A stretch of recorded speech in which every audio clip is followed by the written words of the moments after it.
teams stay in one bracket, and the offensive teams now are in the opposite bracket in the NFC. Yeah, and you got to like Philadelphia's chances now. They're showing this offense because that's what they're going to need on the road. But you got to take an eye, not to Chicago, but I think this year you've got to have an eye to St. Louis, and that means that Andy Reid gaining confidence in Donovan gets more aggressive next week, and if they can win that game, obviously on the St. Louis. Well, we'll keep our eyes peeled on Tampa. We certainly will be watching Philadelphia. We're going out to Al Michaels and the gang in Oakland for the Jets and their 80s in a moment. On a 3-game losing streak, but they're the AFC West champs. The Jets trying to win in the same stadium twice in a week where it took them 39 years to win in this city. Backdrop for Jets at Raiders. Al Michaels to call the game. Hi, Al. Thank you, Chris. Beautiful day out here in the Bay Area. You look at Rich Gannon as the Jets get ready to take on the Raiders, as usual, joined by Dan Fouts and Dennis Miller. Guys, we were here 3 weeks ago for a Saturday night game against Tennessee. Everybody talking about Rich Gannon as a possible NFL MVP. In 21 days, Dan, what's happened? Well, there's been some problems with Rich Gannon and his form of leadership with the Raiders. Some of the guys just don't like it. But he's a perfectionist. He's a fiery guy, much like his head coach, who's not afraid to voice his opinion regardless of whose feelings that might get hurt. But Gruden realizes that Gannon is a perfectionist that's always on edge. He's never satisfied. But Gruden realizes also, Al, that is the reason that Rich Gannon is a success. But tonight they've got to form a more unified front if they're going to beat the Jets. You know, Al, there's a fine line between motivating your teammates and having them tune you out, and let's hope Gannon is as aware of it as he is the seam in his own. Well, 62,000 fans will echo those sentiments. Should be a great one, Chris. We'll see you in a few minutes. Back to New York now. Chris Berman. Well, Dan, Dennis, look forward to that certainly as well. So we've seen one home team, a division champ, advance against a wild card team. What has to be for the Raiders, the MO here? Do they get back? I keep asking you this. Get a couple touchdowns and say it's October again when we were rolling, and now they're the old Raiders? Strangely, when you talk to the Raiders, they're not that worried about it. They say, well, we had 0 turnovers last week versus 3 for the Jets. We lost. That won't happen again. That'll never happen again. And it seems like a team that just likes to be whipped. And when they put the whip to them, they seem to respond. So I expect it today. I don't know in the last 3 or 4 weeks since they've won the division that they've really been aggressively playing football. I think this is the week they obviously need to do it. Now, if you're the Jets, you won a game by 0-3 with turnovers, and you lead the NFL in best turnover differential, plus 18. You won a game with Curtis Martin, the second leading rusher in football, with only 50 yards. Might he get 100? And might they take some surprising deep shots when they take a look at that quick hit to Coles in the first quarter? I would like to see that. You know, this is travel fatigue will be an issue today. I mean, they've traveled back to back, coast to coast, and believe me, we've done it from San Francisco to New York a bunch of times, never twice in a row. It has its effects. I almost believe that you got to say, Vinny, this is your time. Just like in Indianapolis a couple weeks ago, let's not mess around. You go win this game for us. Don't make mistakes. Let's break it out and let this offense roll. Now, you made a point. Tampa on the road had a chance to maybe go for a touchdown, and they got conservative and got just 3 points. The Jets, if they get a crease, do they have to try to slam it on the road? I think they have to. I don't think you can go on the road a second week in a row, go across country and kick field goals and win this game. This is not going to be a 12-9 game, and if the Jets win, I think they got to score in the 20s. Let Vinny do it. Mid-20s game. I think that's what we're looking at. Well, we got more to talk about on this game. It's the time of year when we talk, well, all sorts of sports. And one thing we should tell you is now we can announce the starters for the National Hockey League All-Star Game. Certainly in the aftermath of Philly's 31-9 win over Tampa Bay, the questions will swirl about the future of head coach Tony Dungy, the man that brought the Bucs from the Stone Age, if you will, into playoff football. Here's Tony just a few moments ago addressing the media. Well, you know, I'm not going to speculate that, you know, we'll get into that. We don't need a funeral here. You know, we can talk about Philadelphia and talk about the game and that, but to get into speculation is not the reason to be here. The class, no matter when you look at Tony Dungy. One of the guys he lost on his staff is the head coach of the Jets, Herman Edwards, who has done the unthinkable. They've won a big game late by coaching someone other than Bill Parcells. I would bring up that name at this moment. Rich Gannon. How does he become the Rich Gannon that's well, Rich Gannon is a perfectionist. In the end, he's going to carry this team higher. The team has not responded over the last few weeks, and he's made some uncharacteristic mistakes. I believe that Rich Gannon will take control of this game and will pass the Raiders to the victory. Jets at Raiders Part 2. We'll see you at halftime. Enjoy. In the 82nd autumn of the League of Men, the 31 clans began a storied quest. As the Emerald Warriors ride into the den of the Dark Raiders, only one clan will emerge. For the path to the ring narrows with every step. This is when I like playing football, when everything is on the line. You either win or you go home. It comes down to who doesn't want to go home the most.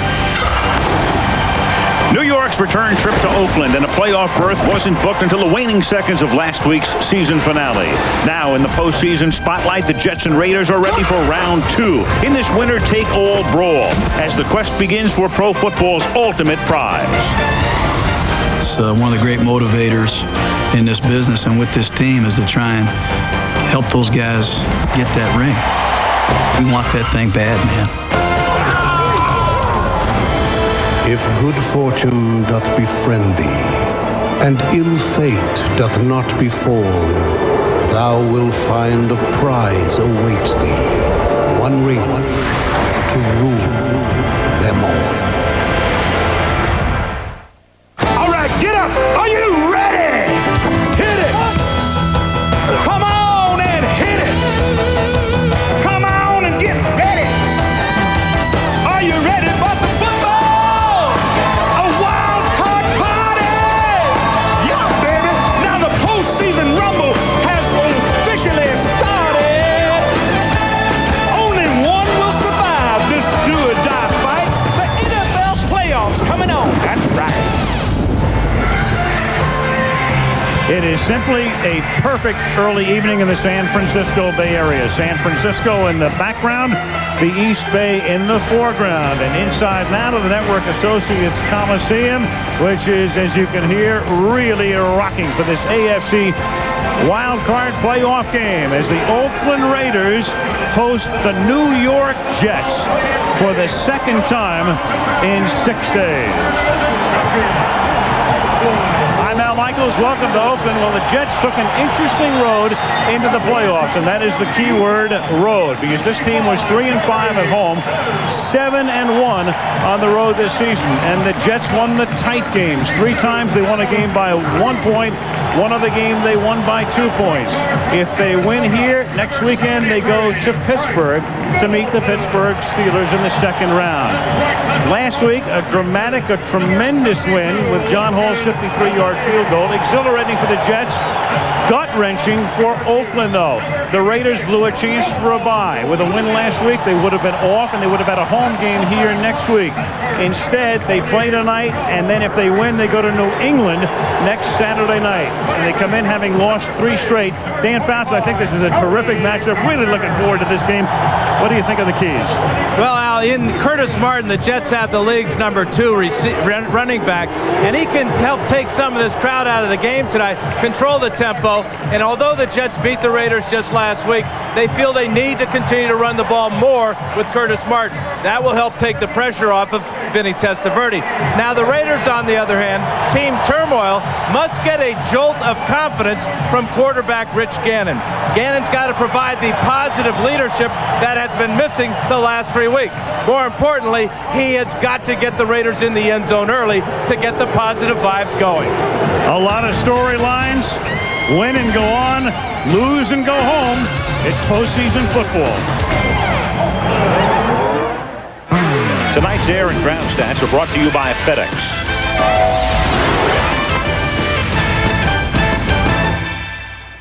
Schultz never knew there were... You can tune in, log on, and play now on Enhanced TV at ESPN.com or NFL.com. Enhanced TV, the ultimate NFL experience. A year ago, people were shocked when Al Groh left the Jets to coach the University of Virginia. They were as shocked, Denny, when Herman Edwards got the job, and what a job he's done this year. Yeah, Herm Edwards has had a hell of a year. He brought in a new offense, the West Coast. New defense, the 4-3. Somehow his team still managed to have the least penalties and penalty yards against in the league. That's like yanking off the tablecloth and all the cutlery stays symmetrical. How did he do it? Well, he attributes it to the fact that his predecessor, Al Groh, and Al Groh's predecessor, LeGrand Ahi, left him a lot of character guys. And they're going to need all the character they can muster today because the Jets have been flying forth the back and across this country more frequently than a bagman for Enron. I look for a sumptuous clash. Yeah, sumptuous clash. Sorry, I've been listening to Dick Button do figure skating all week. You are a triple Lutz. You know that? Lutz. What a game. It should be a wild night in Oakland. Vinny and the Jets coming in, and Jerry Rice in Oakland on the other side. ABC Sports welcomes you to the following presentation of the National Football League.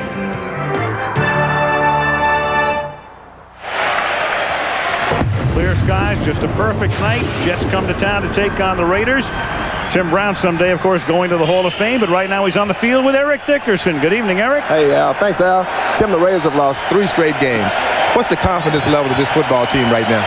Well, you know, it's good. We got a lot of veterans on the team, man. We know that we can play at a high level. We just got to pick it up tonight. We feel if we can win 1, we can win 4. So we're just looking to go out and play a good game tonight. Thanks, Tim. Over to Melissa Stark. All right, Eric, thanks very much. I'm joined by Herman Edwards. Herm, Curtis Martin, your Pro Bowl running back, has rushed for just 61 yards the last 2 games against the Raiders. How do you break him out tonight? Well, we have to be patient, I think. And I think at times when they stop us, we can't get away from the run. Obviously, he's an excellent football player and really one of the reasons we're here. And we have to just stick to it. They're going to cause some problems at times, but we have to just be bullheaded enough to try to keep running him. You played in 7 playoff games, including a Super Bowl. Based on your experience, what wins the game tonight? Well, if you can survive, especially on the road, the first quarter, and the atmosphere that they create here, you know, don't turn the ball over, don't beat yourself, and make it a game. I think if you can do that, we'll settle in and be able to play pretty good football. Thanks. Back to you, Al. All right, thank you, Melissa. Amazingly, what he says, of course, is so true, but last week they turned the ball over 3 times. The Raiders didn't turn it over at all, but because of that man at the end, and a 53-yard field goal, the longest ever in this stadium in the regular season. Here are the Jets back in Oakland. Terry Kirby back to run the kickoff back for the Oakland Raiders, the AFC West champions. Looks like a movie. I mean, it's just a perfect early evening. And although the Jets and Raiders played here last week, this is a totally different atmosphere, playoff atmosphere, night game. These fans have been in the parking lot since last night getting ready for this one, and they are in full throat. They've been in a parking lot since last week. Rich Gannon and the offense ready to come out onto the field after the Raiders return the kick. Crowd roaring, and here we go. If the Jets win, they go to Pittsburgh. If the Raiders win, they go to New England. Hall, good deep angled kick. Kirby from the 2-yard line. And the Jets with good coverage. He stopped up at the 24. Let's take a look at the Oakland offense. Rich Gannon, University of Delaware. Charlie Garner, University of Tennessee. John Ritchie, Stanford. Jerry Rice, Mississippi Valley State University. Tim Brown, University of Notre Dame. Roland Williams, Syracuse University. Barry Sims, University of Utah. Steve Wisniewski, Penn State University. Adam True, University of Nebraska.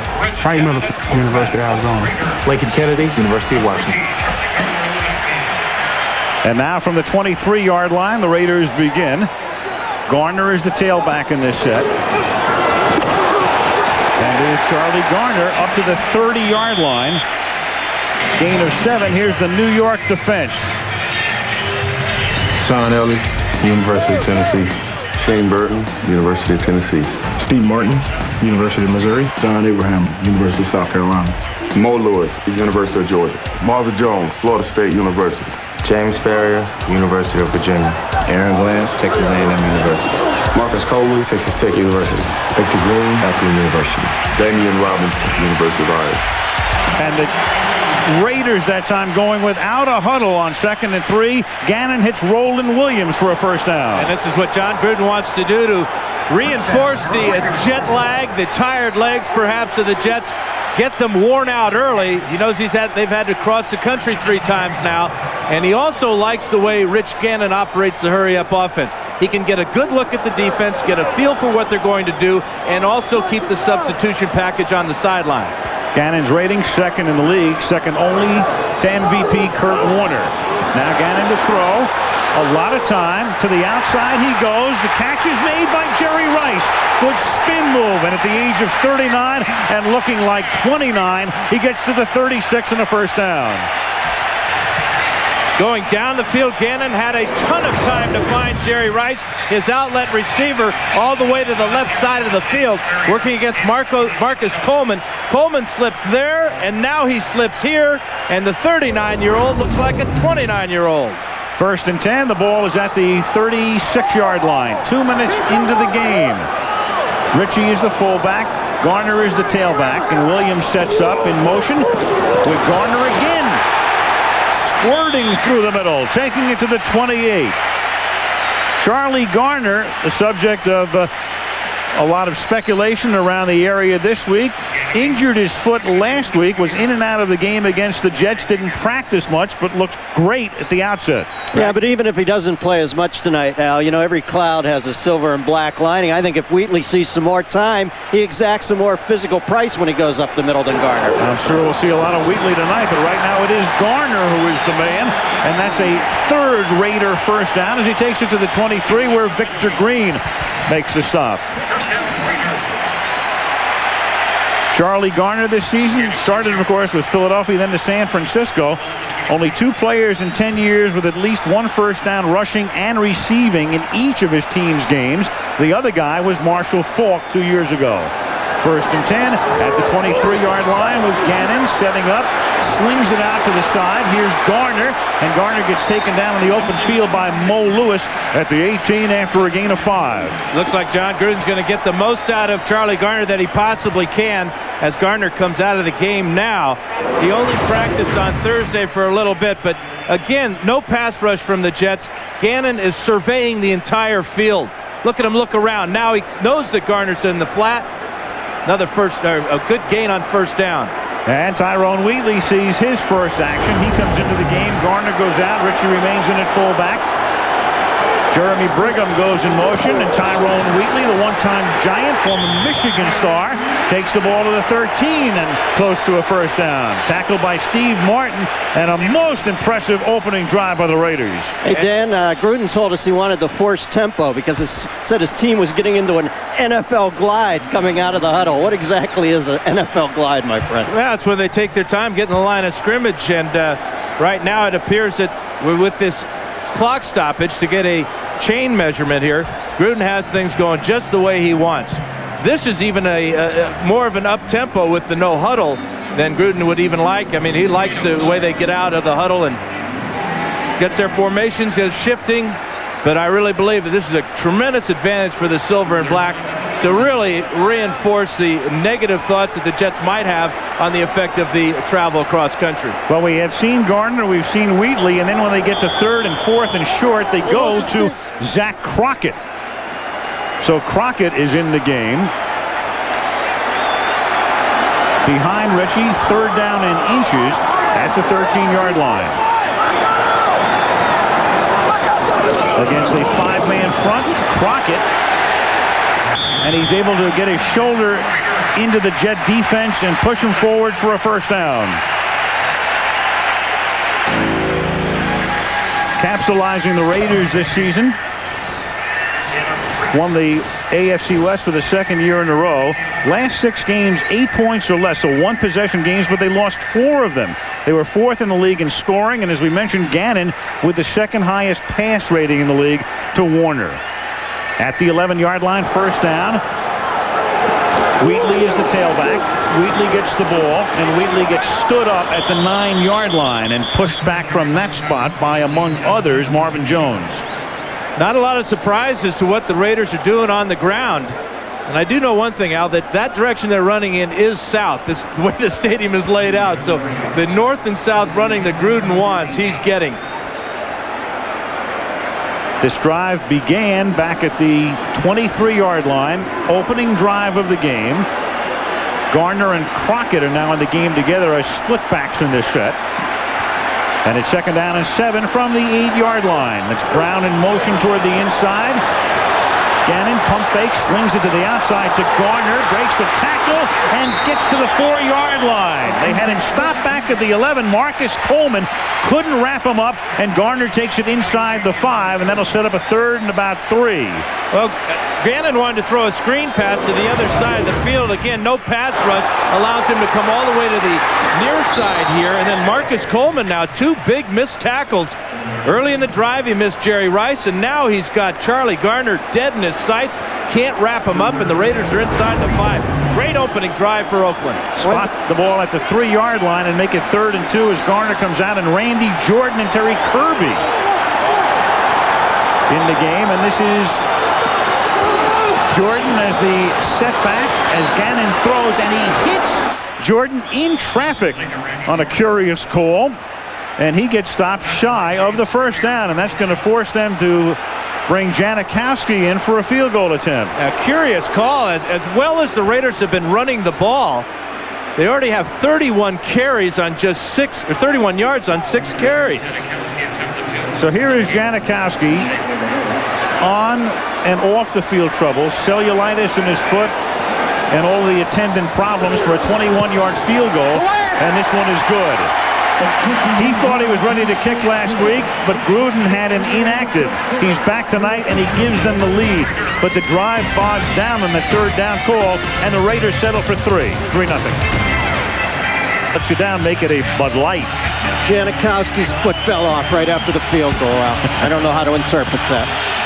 It might be true. Here is Sebastian. Deep kick fielded by Chad Morton at the 4. And Morton gets dragged down by his arm at the 26 by Travian Smith, the Raiders special teams maven. 8:16 remaining in the opening period. 3-0 Raiders. That was fun. The Oakland Raiders on top of the New York Jets 3-0 after the opening drive, and now the Jets will have the football for the first time. Right there, Al. Raider officials. Look like the owner of the Vikings on the left. Not red. On 1st down, this is Curtis Martin picking up 3. Here's the Jet offense. Vinny Testaverde, University of Miami. Curtis Martin, University of Pittsburgh. Richie Anderson, Penn State University. Wayne Corbett, Hofstra University. Ronnie Cole, FSU. Anthony Beck, West Virginia University. Jason Forbini, University of Cincinnati. Kerry Jenkins, Georgia State University. Kevin Mawai, LSU. Brandon Thomas, Mississippi State University. Ryan Young, Kansas State University. On 2nd and 7, Testaverde slings it to the outside, and this is caught by Curtis Martin. Martin this season caught 53 passes, 3rd on the team in receptions. Here's the Oakland defense. Reagan Upshaw, University of California. Rod Coleman, East Carolina University. Grady Jackson, Knoxville College. Tony Bryan, Florida State University. William Thomas, Texas A&M University. Greg Beaker, University of Colorado. Elijah Alexander, Kansas State University. Mr. Woodson DeYoung, School. Eric Allen, Arizona State University. Johnny Harris, Mississippi State University. Anthony Dorsett, University of Pittsburgh. And on 3rd and 4, the Jets operate in a 4 wide and keep it on the ground. Good play call, and Curtis Martin with a stiff arm over the 50-yard line to the 47 of Oakland, run out by Torrey James. The Jets offense spread the Raider defense out. They give the ball to Curtis Martin on a draw play, and then once he gets by Beekert, it's just open field. Raiders are in man-to-man pass coverage down the field. That means when Martin gets by the linebackers, those defensive backs have got to turn around and come up and try to tackle him. Shed Anthony Dorsett on his way to a 22-yard gain. 1st down, New York at the 46-yard line. Lamont Jordan is in the game, flanked out to the left. He makes the catch, and their 2nd-round draft choice, who had a big touchdown run here last week, takes the ball to the 37-yard line where he's tackled by Eric Allen. Well, Herm Edwards told us, much like Marshall Falk and Trung Canada in St. Louis, Curtis Martin determines Lamont's participation, but they do have a separate package just for Lamont alone. since I can't see Curtis being weathered at this early point in the game, that was probably part of that package right there. Well, and after that long run, you would expect him to be a little winded. But the bonus is you get Lamont Jordan in the game, and he gives you 8-9 yards. As he does there, gave him 9, second down and 1 from the 38-yard line. Now they give it to Curtis Martin, and Martin takes the ball to the 35 and another first down, where he's tackled by William Thomas. What about the New York Jets? Well, they wound up with a record of 10-6, third in the AFC East, coming as a wild card. 11 games decided by 8 or fewer points, and as we said at the top, 7-1 on the road, and plus 18 turnover margin, leading the NFL despite last week being -3 in that department. 7-1 on the road is like Hope and Crosby. At the 35-yard line, first down for the Jets. Little toss back to Martin, looking for room, but nothing develops, and the play is broken up by Grady Jackson. Let's check in with Eric.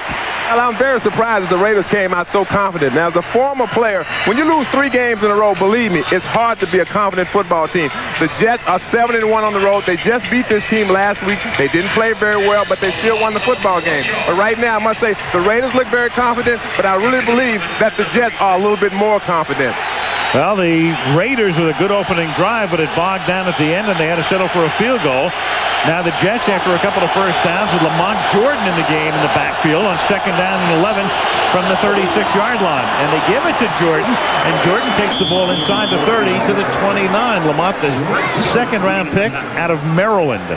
Well, you know, Herm said his team reacts well to being inconvenienced with all the schlepping going on, plus being in tough climbs like Oakland. This is about as inconvenient as it can get. You know, you get back to that opening drive of the Raiders when Gannon hit all 5 passes. They averaged about 4 or 5 yards every rush. All the way down to the 3-yard line and only get 3 points. That could come back to haunt the Raiders. Third down and 4. Martin and Anderson are the split backs in this set. Benny on a tight little roll, and then a little shovel pass to Martin, and the Raiders smell that one out at the 28. William Thomas making the tackle, and that will bring in John Hall to attempt a game-tying field goal. Raiders play a lot of man-to-man. That means linebackers on running backs. And from the left side, you'll see William Thomas, 59, come in there. He had Curtis Martin the whole way. Made a nice solid tackle, and we'll bring out John Hall now to see if he can do what he did last time out. Tom Tupa to hold, and what a great hold by Tupa last week, scooping it off the grass. This is a 45-yard field goal in the other direction. He kicked his 53-yarder last week to the south, this to the north. James Dirth to snap it. Tupa gets it down, and Hall this time is wide to the left. Well, I'd say he's had his one big kick for the year. It was a big one. But wide left here, and it's still 3-0 Oakland. Disappointed John Hall missing that field goal that would have tied this ball game up. It's a good snap from James Dirth and a solid hold from Tom Tupa, but it just appeared that Hall was trying to hit this ball a mile. Wasn't that far away. Certainly not as far as last week's field goal.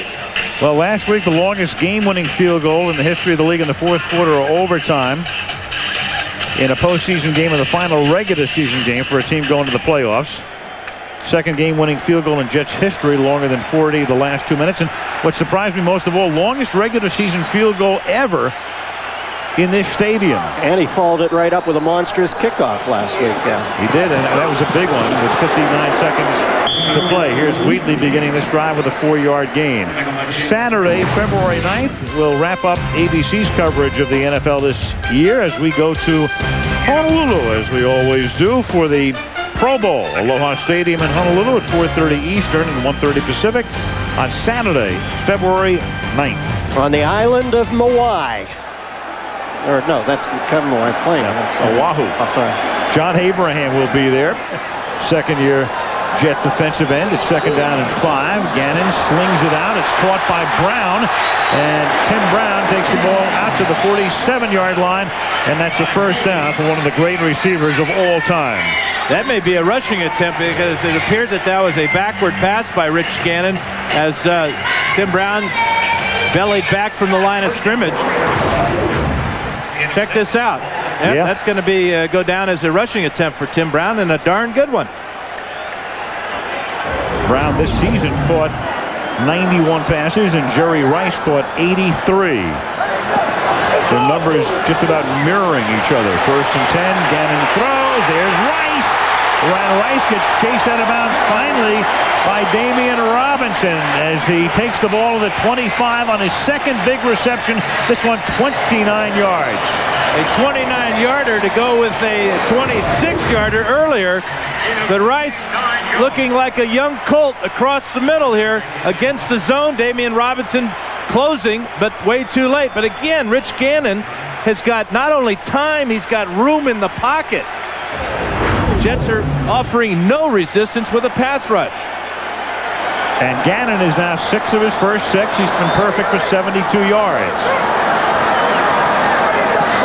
From the 25-yard line to the ground. And this is Garner picking up 2 with a minute and a half to go in the opening period. You know, we talked about how that tempo is so important to John Gruden and the Raiders. He doesn't want the Jets to be allowed to catch their breath. He knows how difficult it is to travel across the country, and it especially affects the big guys, the offensive and defensive linemen. Ted Cottrell, the defensive coordinator, used to be at Buffalo, might be interviewed not long from now for the opening in San Diego. Certainly a head coaching candidate is Cottrell on 2nd down and 7. Gannon throws, and somehow Jerry Rice looked like he was going to make the catch, started to fall down, and the pass sailed behind him. Stop the presses kind of stuff when Jerry Rice doesn't come up with a pass that appears headed right for him. That might be the only defense you can work against Rice, the invisible cobblestone. Well, I tell you what, this pass protection is absolutely perfect again for Gannon. But here Rice does stumble. He tripped himself. That was enough to make that ball go off his shoulder. So that's the first incomplete pass in the game. Testaverde 3 for 3. Gannon now 6 for 7. Randy Jordan is in the game on 3rd down and 7. Gannon slings it, and that's too high. That sailed on him. Intended for Tim Brown, who'd gotten open at the 5. It's the very definition of rhythm, isn't it, Dano? You get those first 6, you just pop and sidearm, everything works. Then one goes askew, and they can all start going askew. Sometimes Rich Gannon will hurry his throw. His motion will become a little bit short. That time it appeared that the shorter motion caused that ball to sail. We saw Janikowski missing his last 3 attempts of 35 or more. This is a 41-yard attempt. Shane Leckler at the hold. Snap and placement are good. And so is the kick. So Janikowski is accounted for the Raiders scoring tonight with 44 ticks left in the opening period. Oakland 6 and the Jets nothing.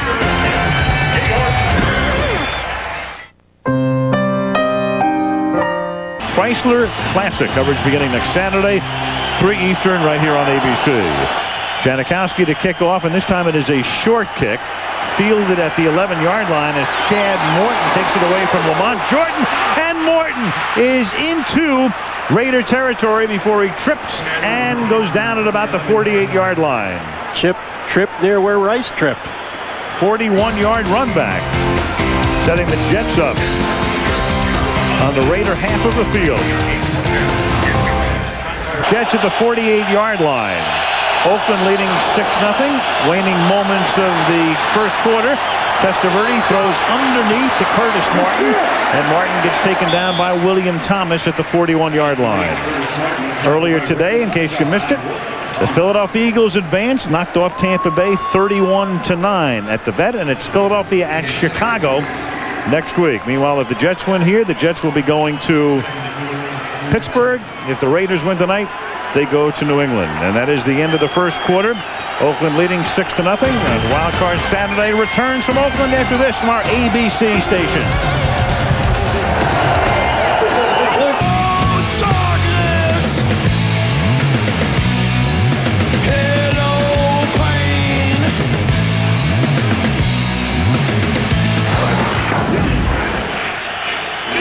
Evening has fallen as we come back to Oakland. Al Michaels with Dan Fouts, Dennis Miller, Eric Dickerson, and Melissa Stark. Second period begins. Jets have the ball at the Oakland 42-yard line on 2nd and 4. Raiders on top on 2 Janikowski field goals. And the handoff to Curtis Martin, who gets knocked down at the 34. And we have our first, no penalty. I'm going to say we had our first play, but we did not. Well, both offenses have been dominating in this first half. Both quarterbacks real hot. Testaverde 4 for 4. Gannon 6 of 8. The Raiders have used 4 different rushers and 4 different receivers. And Curtis Martin, 5 carries for 34 yards. Only had 50 against the Raiders last week. I think Edwards has got to feel good about rope-a-doping out of that quarter only at 6-zip. Yeah. We have not had a penalty in this game. Dick Hantak is the referee, in case you're wondering. And the pass is incomplete. Lavernius Coles dropped it. Well, Coles kind of slipped as he tried to adjust to the ball that was thrown just a little bit behind him by Testaverde. So that's Testaverde's first incomplete of the night. You can see Lavernius' legs go out. It's almost as if he was planning on spinning away from Eric Allen and going down the sideline.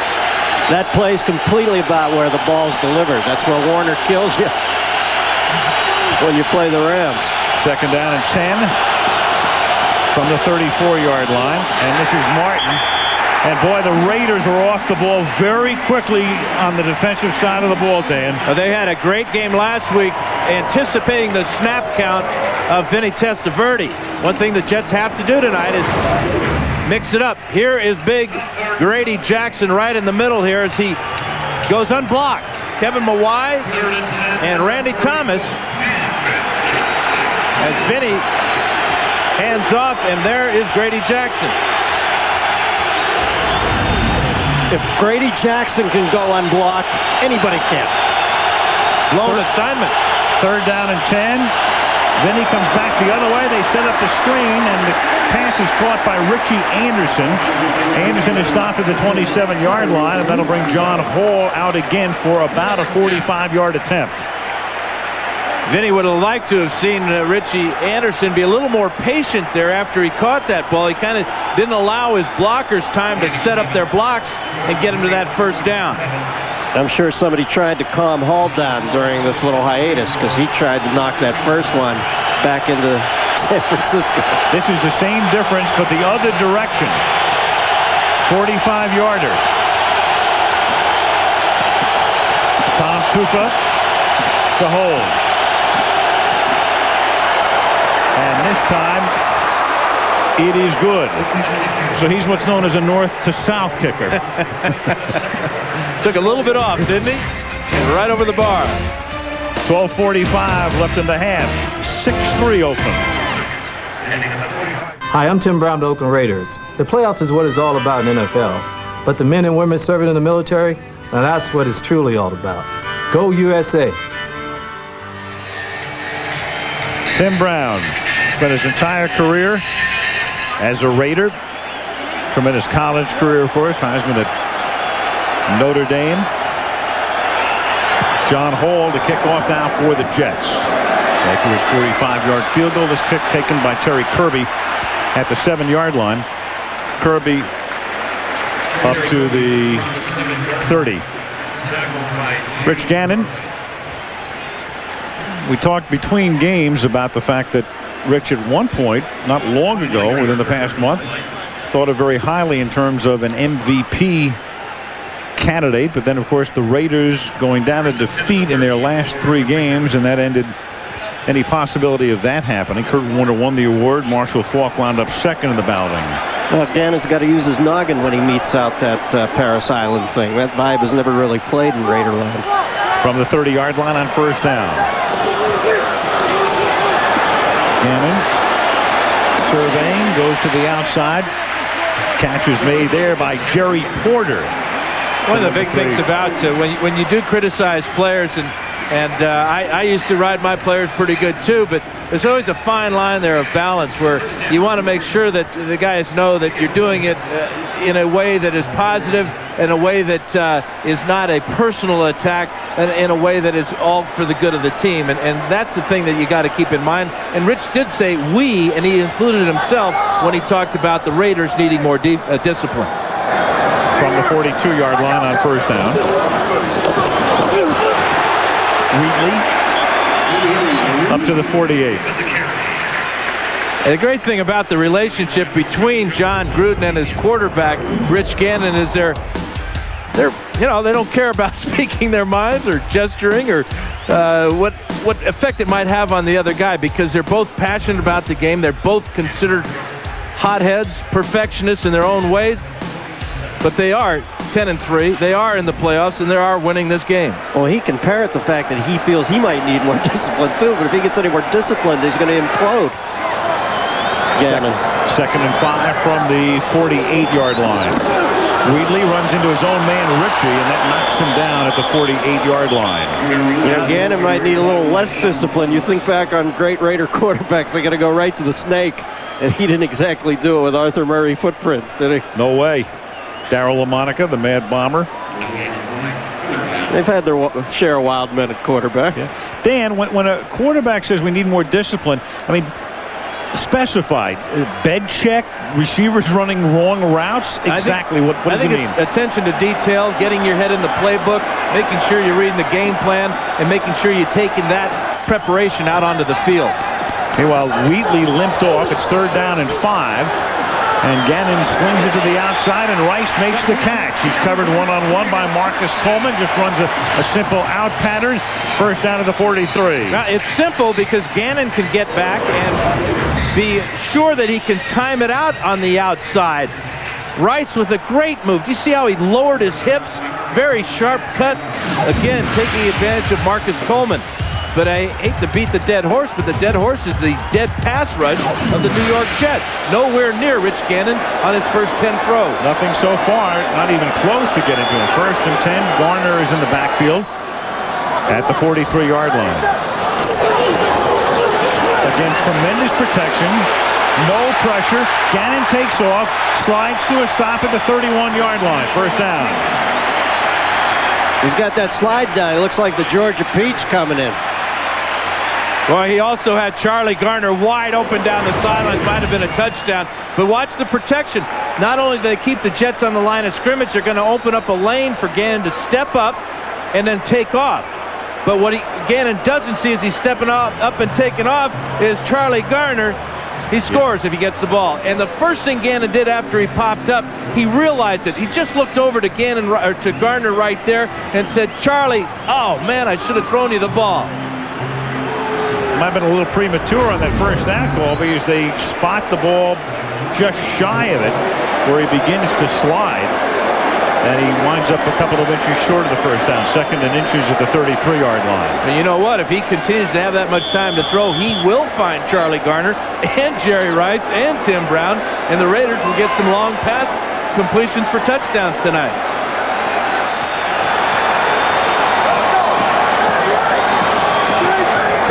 Jets show a 5-man front and a blitz here on 2nd and inches, and it's Garner at the 30-yard line. First down.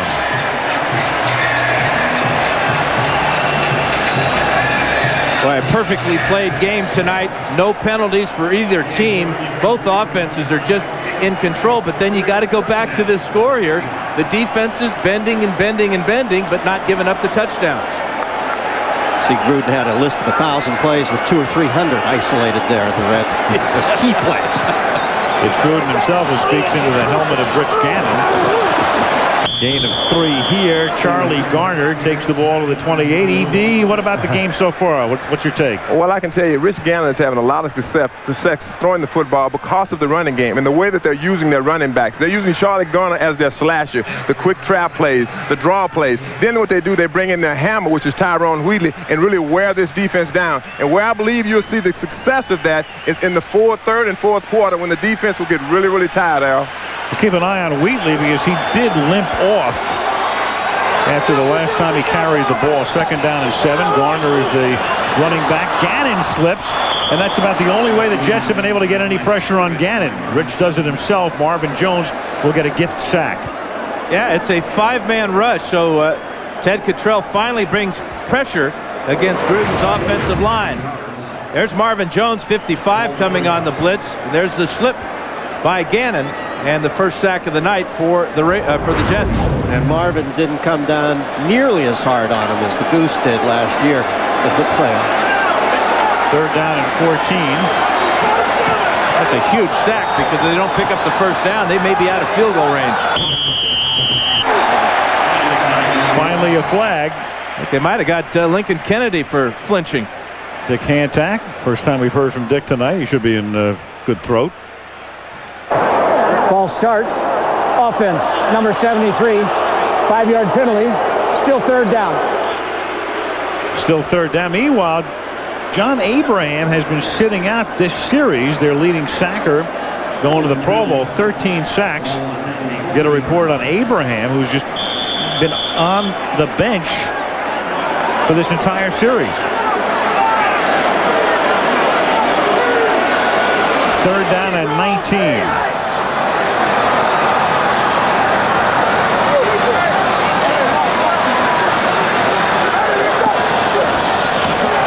Just a four-man rush, dumped off over the middle, caught off the shoe tops by Randy Jordan, and Jordan is able to take the ball inside the 30 to the 28 and at least position Janikowski for a field goal attempt. Pretty good indication when Gannon made the signal at the line of scrimmage that he was looking for the dump off against the zone. He read that the Jets were going to be in a zone. No sense trying to force one and risk the interception. Might as well set up Janikowski, who appears to be healthy and hot. A 21-yarder, a 41-yarder, both going through. This one will be 45 yards. Shane Lechter will spot the ball at the 35-yard line. And Janikowski. That's the end of the cellulitis. No question about that. We should all have cellulite. 3 for 3 is Sebastian, the number 1 pick last year. In a game of field goals, 9-3 Oakland. Well, Rich Gannon and the Raiders with 3 field goals. Janikowski now sends a bouncing kickoff inside the 10 after it is juggled by Chad Morton. And Morton does a great job recovering out past the 40, gets by Janikowski, and finally Jerry Porter knocks him down at the 47-yard line. That's an incredible effort by Chad Morton. 46 yards. Each one of them well earned. 9-3.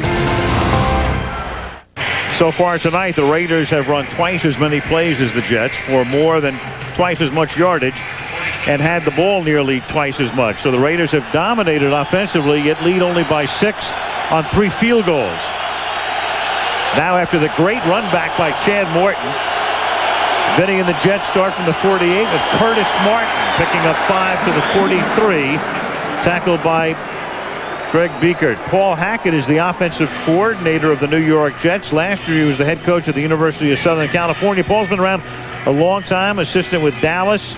At Kansas City, in fact, when Paul was there, Dan, he helped resurrect Rich Gannon's career. There's no question, and it's a combination of a West Coast offense and also the things that Dan Henning ran when he was the offensive coordinator for Al Groh, and also the offense that Vinny is most comfortable with. 2nd and 6. Lamont Jordan is in the game, split wide to the right. They keep the ball on the ground, and they give it to Martin, and Curtis takes it to the 30-yard line. Maybe the most underrated running back in the league, and has been that way for several years. Dorsett makes the tackle. I thought it was interesting when Herman Edwards told us the reason why he's the most underrated, because he doesn't make spectacular plays. This is all he does. Just gets the ball in the I formation, makes a couple of guys miss, gets up the field, moves the chains, and just makes yards. Plus, he was in the appreciable shadow of the tuna there for a few years. He is a second-quarter superstar. He's averaged 6.2 yards per carry this season in this period. Testaverde throws, and that is caught by Lavernius Coles. And the former Florida State star takes the ball to the 22. When Martin came into the league as a third-round pick of the New England Patriots out of the University of Pittsburgh in '95, since that point in time, well, take a look. He has more yardage than anybody. Yeah. You know, when Bill Parcells gives you his stamp of imprimatur as a tough guy, says he can't break you, that says reams about Curtis Martin. Meanwhile, Bill Parcells very much back in the news. A lot of reports indicating that Parcells is going to coach Tampa Bay next year, and Tony Dungy is going to get fired. It's been talked about all day. Meanwhile, with Jordan at quarterback, the snap goes back to him on a trick play that the Raiders say, wait a minute, we've seen this before. Well, they have seen it a couple of times. Lamont Jordan did this when the Jets played the Colts. Had more success with it. Here's Vinny outside here, and here's Lamont Jordan. It's going to be a draw play. And the Raiders did some scouting. They knew this was coming, but don't be surprised if the Jets don't come back to it a little bit more and maybe run an option play. Vinny getting after Harris on the outside. 3rd down and 5 now from the 25-yard line. Martin. And he can only get to the 23. Derek Gibson makes the tackle, and that will force them to settle for a field goal attempt of roughly 40 yards. That's a couple of good plays tonight by Derek Gibson on Curtis Martin in the open field. Raiders' #1 pick is the dime back. When the Raiders go to 6 defensive backs, he's come through for them here in the first half. We've had 6 possessions in the game, 6 field goal attempts, and there is John Abraham, obviously not feeling well. He's been on the bench, and back he goes to the locker room. 41-yard field goal attempt. And it is blocked. It is blocked by Anthony Dorsett.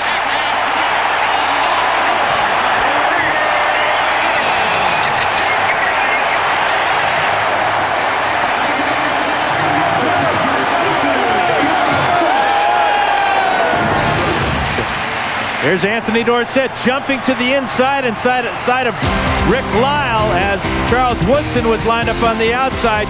Too much speed and a block by Anthony Dorsett.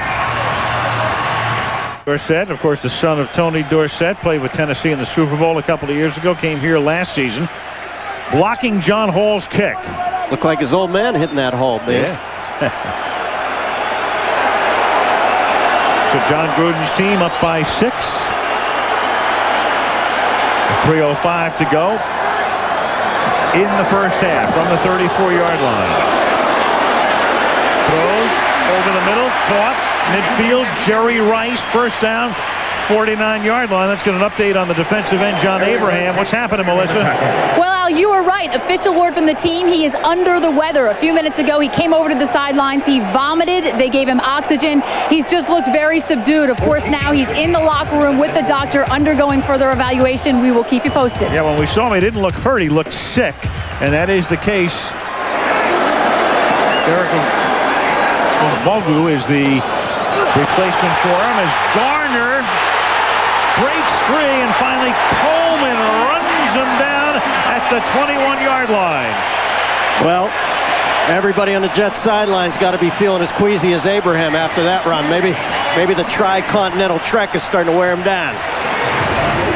But they're going to run right at Obagu, number 99 right there behind Lincoln Kennedy. So John Gruden noticed that Abraham went in the locker room. He goes right after his replacement. And Garner down the sidelines, and the Raiders are close to the red zone now. 2 minutes left in the half.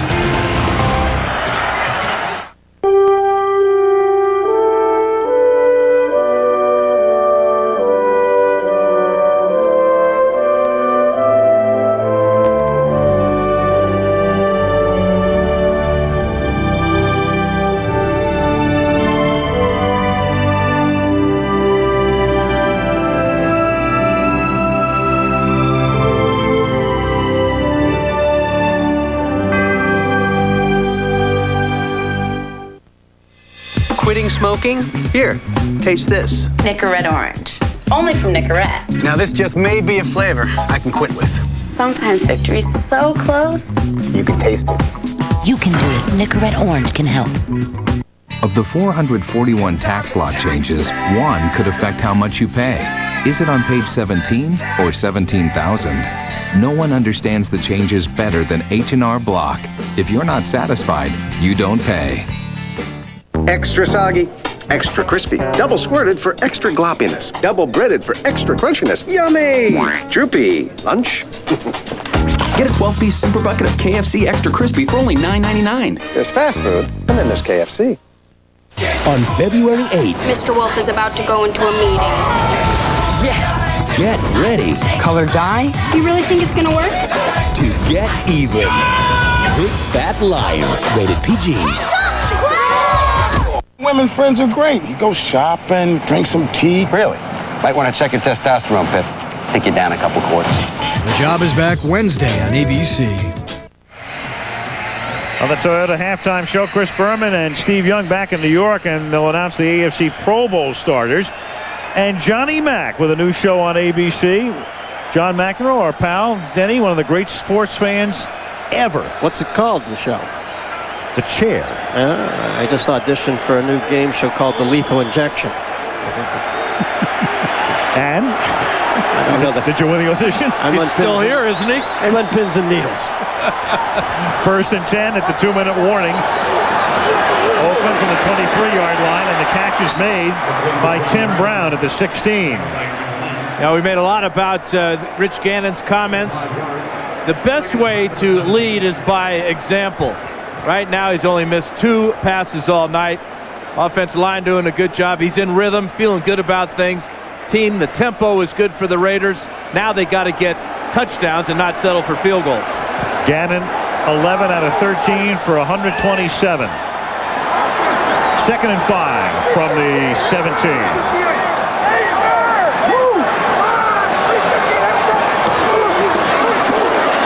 Gannon caught Rice, and Rice's forward progress will net him a 1st down at the 10-yard line. Rice continues to assault every human physicality tenet. You know, he's just so precise in his routes. There's no wasted motion. Comes off the line full speed, knows what he needs for the 1st down, and delivers as usual. 1st and goal. Raiders have all of their timeouts, but right now they're going to take all of the time they can off the clock and leave the Jets with nothing. As Garner takes the ball to the 8. You're playing 2 games here, obviously trying to score. On the other hand, you're trying to leave the Jets with no opportunity, if you score, to get the ball back and do something. Now timeout is called by Oakland with 44 ticks left, and we can tell you this wild card game is being brought by Cadillac, by Beechwood aged Budweiser, with a crisp, clean, and refreshing taste, not only the king of beers. Verizon Wireless, join in. And H&R Block, just plain smart. You know, Al, they might leave the Jets nothing time-wise here, but there is one thing the Raiders could leave them if they don't get another field goal. I'm not saying it's a good thing, but I think the Jets are going to walk off, go, wow, we just got hammered. We're only down 12-3. I agree. I think it's a very important stop for the Jets here, especially with their sackmeister, John Abraham, questionable for the 2nd half. Absolutely. He's got to be really sick to, a young kid like that to miss a game this big. He's got to be just wasted. Wayne Corbett, who has not been a factor in this game tonight.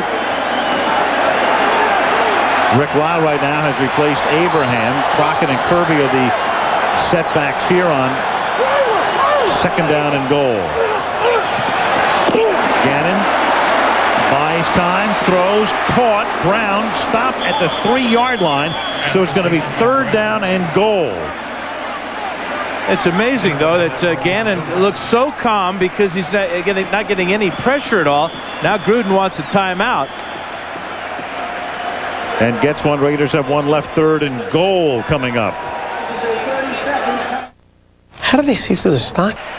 26 seconds remaining in the 1st half. Rich Gannon just over to consult with John Gruden. Of course, the Raiders, one of the teams where the head coach not only calls the plays, but is on the mic into Gannon's helmet. 3rd and goal. And Zach Crockett is in the game at tailback behind John Ritchie. Extra tight end in Jeremy Brigham. But don't forget that man right there, Tim Brown. Come up in a very tight formation. Brown on a wing.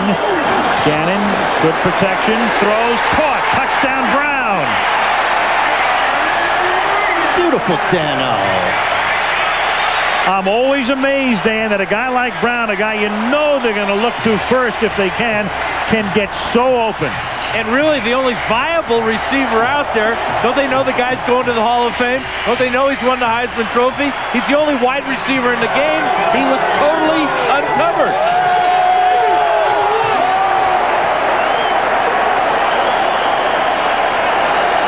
Janikowski to tack on the extra point.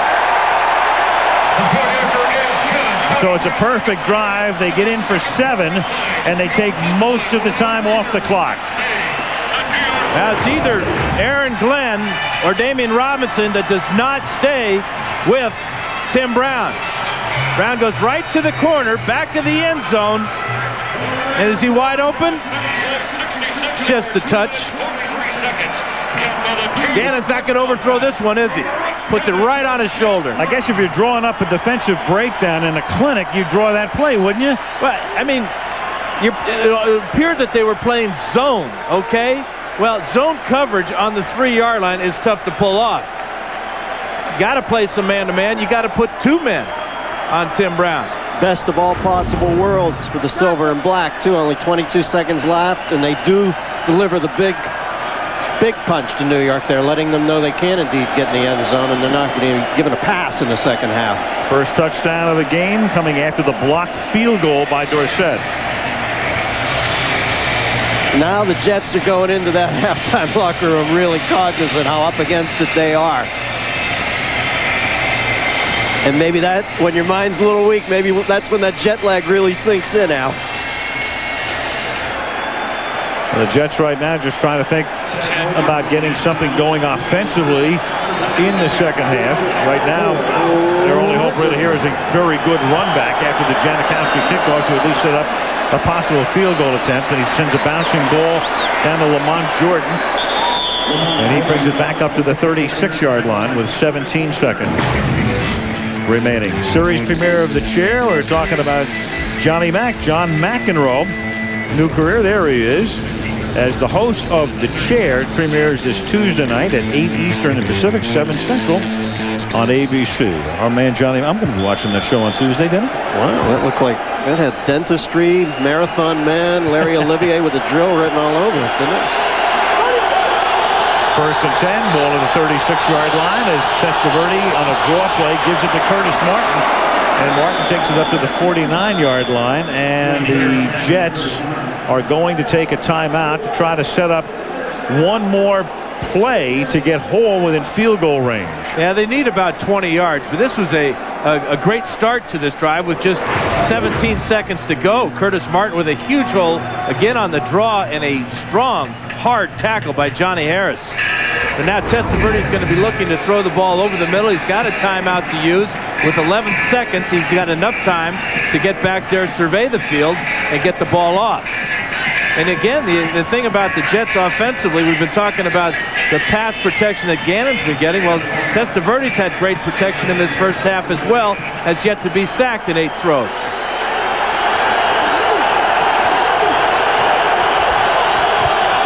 New York trying to get into field goal range with the ball at the 48-yard line.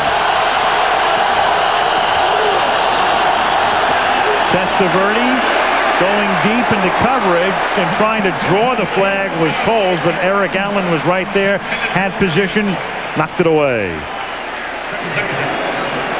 Raiders defensively were bunching the middle of the field and playing single coverage on the outside. Vinny trying to get that jump ball, as you said, Al. But Eric Allen, you're not going to get it against a veteran like Eric Allen, who's playing with more brains right now than brawn and physical talent. Yeah, that's the dual-edged sword for Eric Allen. When you make that play, you're mature. When it gets behind you, you're old. Yeah, he was old last week when Coles went by him, wasn't he?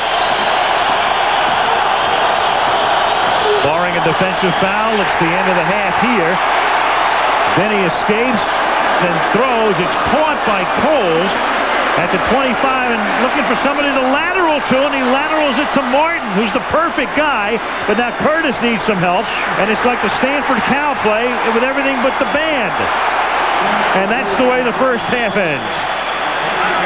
Well, why not? That Stanford Cow play took place about 5 miles to the north in 1982, I think it was. No tuba player here. No, but Tom Tupa's here.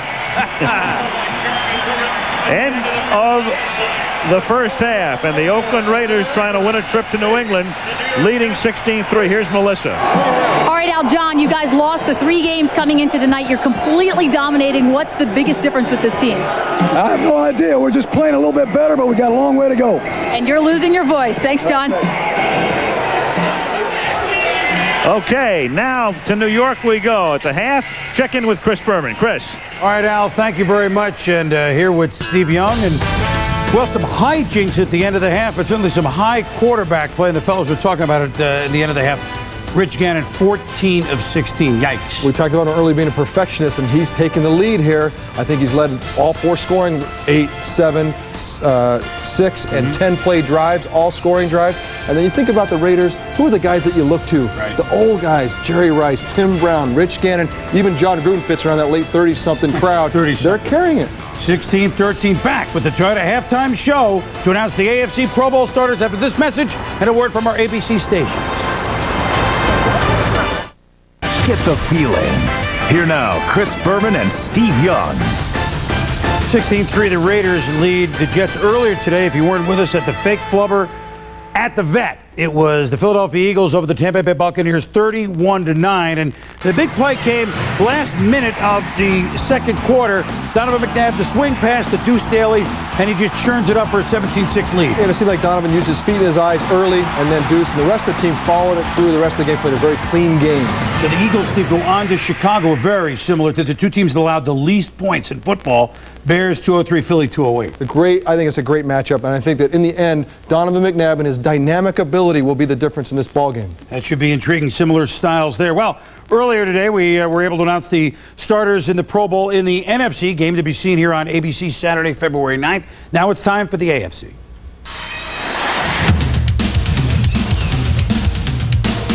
The quarterback, the man you've been seeing tonight, Rich Loose Gannon of the Oakland Raiders. Went a couple of months, it seems, between interceptions, 27 TD passes, 9 picks, almost 4,000 yards. Blocking for him, Jonathan Ogden and Lincoln Kennedy. The tackles, the guards, Will Shields and Alan Faneca, his first appearance. Kevin Mawai, the center of the New York Jets.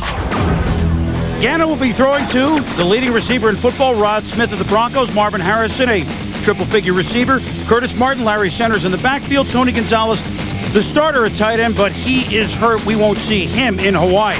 But we will see Curtis, my favorite, Martin, who joined Barry Sanders and Eric Dickerson as only the third back to start his career with 7 straight 1,000-yard seasons. Change of address on the front wall certainly didn't hurt.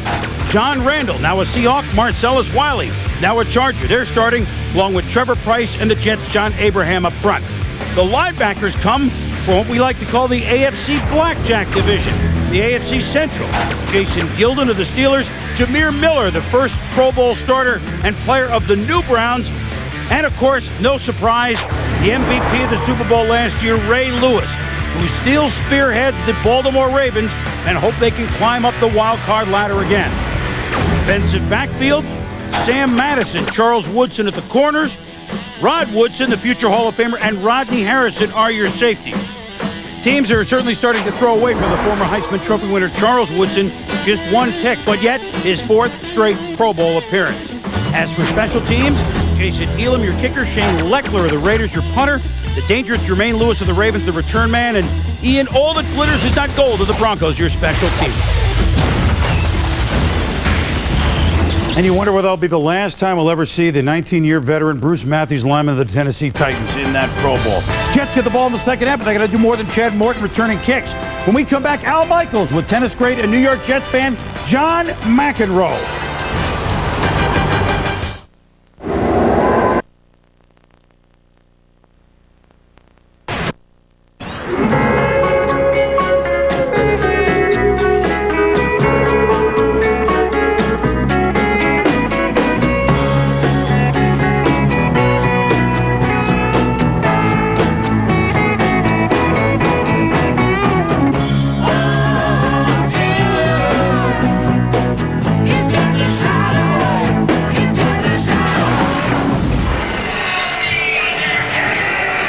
And we start the second half in Oakland. Al Michaels, Dan Fouts, Dennis Miller, Eric Dickerson, Melissa Stark as we wrap up Wild Card Saturday. Philadelphia knocked off Tampa 31-9. Here we start the second half with the Raiders leading by 13 and Janikowski kicking off to the Jets. At the 6-yard line, Chad Morton, a couple of real nice run backs in the first half. And this time he gets wrapped up at the 27-yard line by Terry Kirby. Let's check in with Melissa Stark.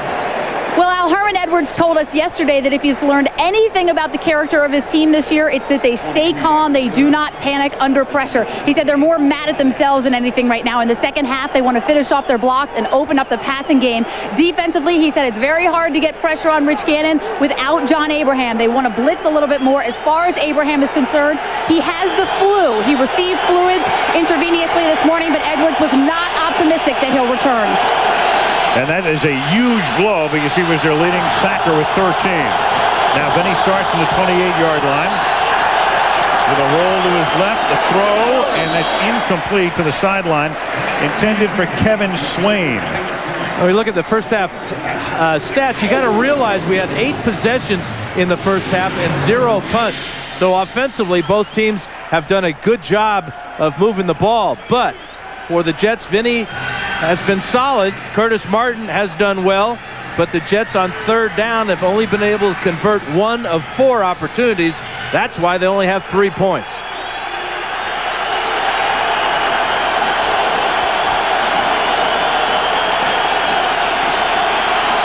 Second and 10 from the 28-yard line.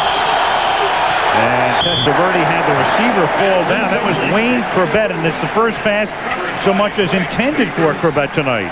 This is a bad start for the Jets. Testaverde has the ball dropped on his first throw to Swain, and now the reliable one, Wayne Corbett, slips just as Testaverde delivering the ball. Yeah, you wonder about Corbett. He didn't practice that much this week, and the Jets sort of poo-pooed any injury.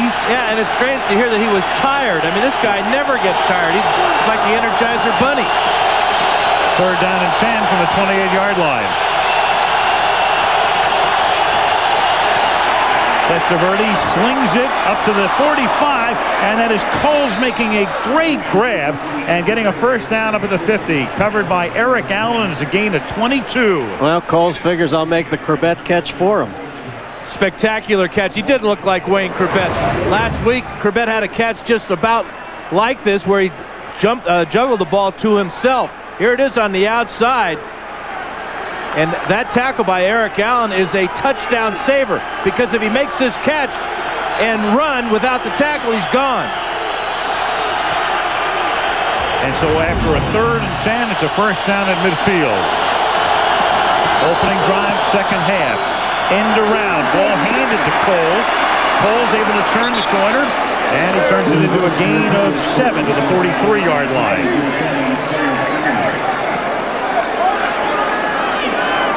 The Jets in a position down by 13. In the history of the NFL, only 2 road teams trailing by 13 or more points at the half have won. It was Detroit back in 1957, and most recently in 97 when the Vikings beat the Giants at Giants Stadium. And that's it.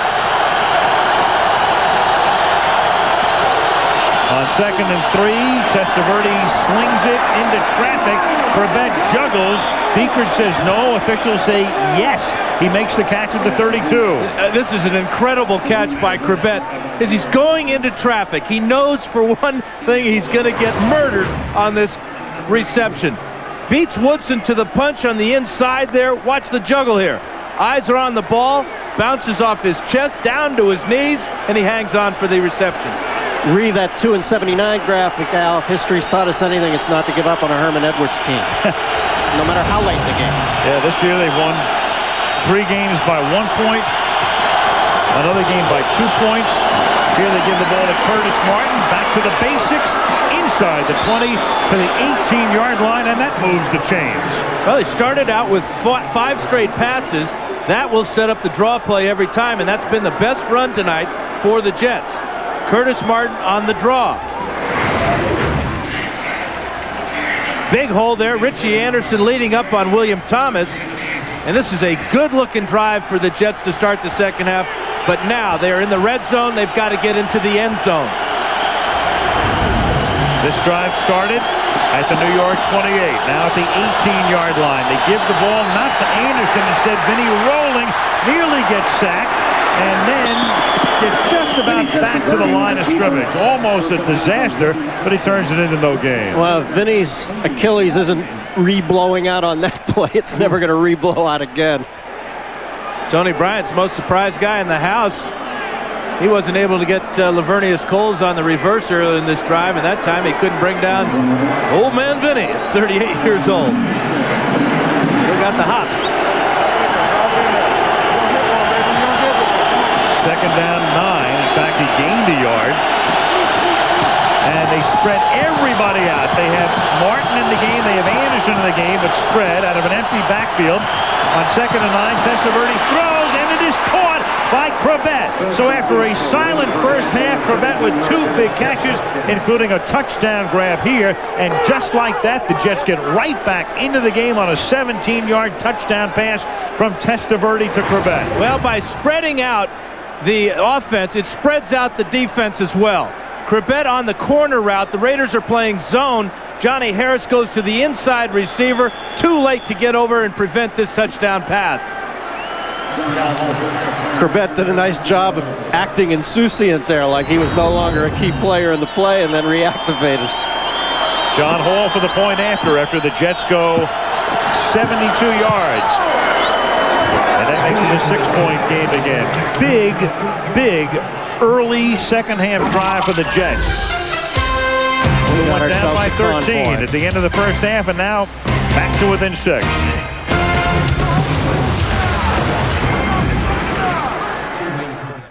The New York Jets moving down the field after the kickoff was returned to the 28th to go 72 yards. Corbett with 2 big catches on the drive, including the touchdown catch, but the big play was that 3rd and 10 on the first series, the pass to Coles to midfield. Here's Terry Kirby taking the kick.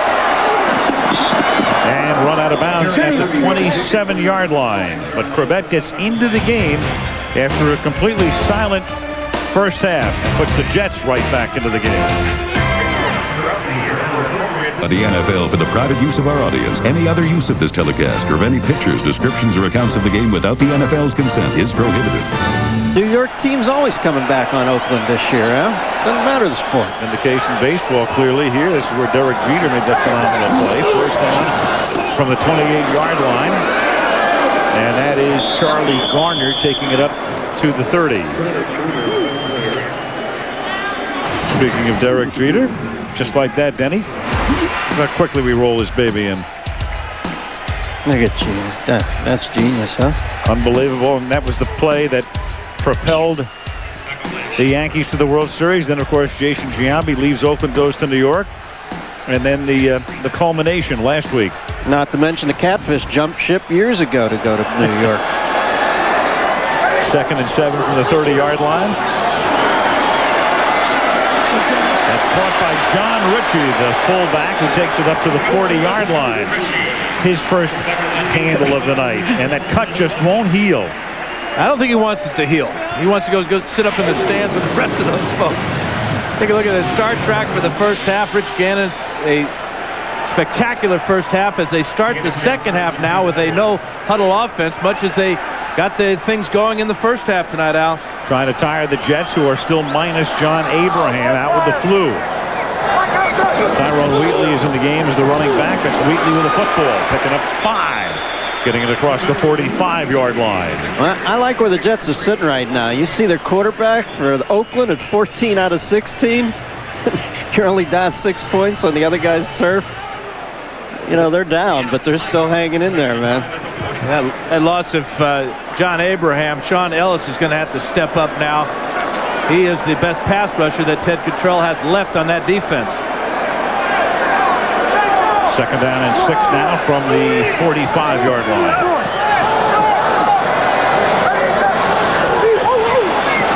Gannon to the 50-yard line. Close to a first down is Jerry Rice. Very close to it. Let's check in with Eric. Well, Al, I'm sure John Gruden was not too pleased about that last drive by the Jets for a touchdown. He said that his team played very well in the first half. He said that one thing he wants to do is do a better job of running the football more in the second half. He also says that he's very pleased the way his defense has played because his defense has given up a lot of big plays this year. He was very pleased certainly with their first half performance. Not quite as pleased after that first drive in the second half here as the Jets march down the field. 1st and 10, the ball at the 49-yard line. Under 9 minutes to play in the third.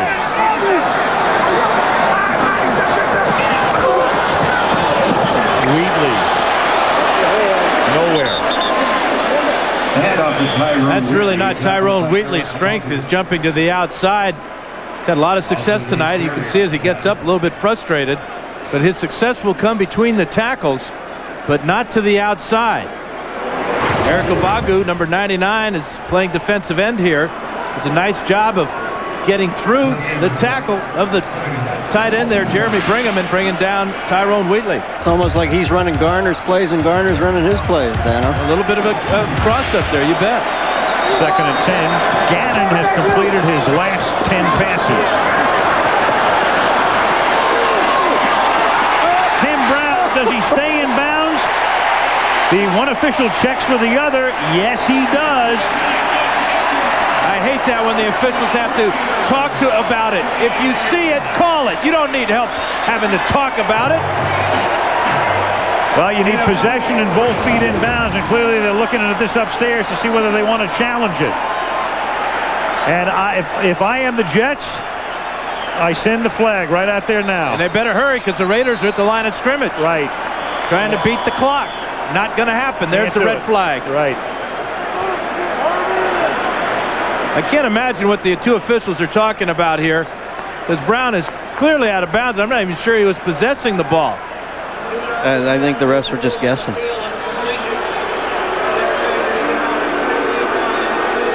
Beautiful effort, though, by Tim Brown. Well, maybe they were taken in like I was with the beauty of the mere catch. They may have been. Because that's a stunning athletic move right there. Not a bad throw either. But a pretty easy one to overturn after Dick Hantak takes a look at Herman Edwards' challenge. And you know the Raiders are even backing up. They know that this is going to be overruled. Yeah, that's a pretty good indication. I've never seen that before. You don't even have to bring the jury foreman in. Throwing themselves on the mercy of the court. Could have saved Hantak the hike. He's way down there. Ball thrown over the outside shoulder. Brown stops it with his right hand and pulls it in with the left foot out of bounds.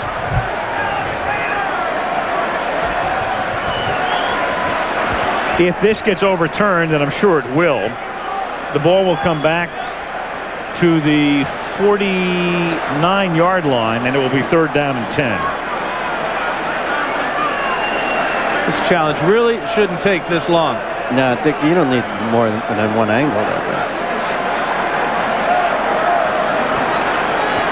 I loved it how Billick told us a few weeks ago that each refereeing crew has its own appreciable personality. And he told us that Billick's so savvy. He said you count on Hantak's crew for one impactful holding penalty in each game. Not that we have that here, but I thought it was funny that Billick thinks things out to that degree. I'm sure Brian is very thrilled that you just mentioned that on the air. Oh, sorry.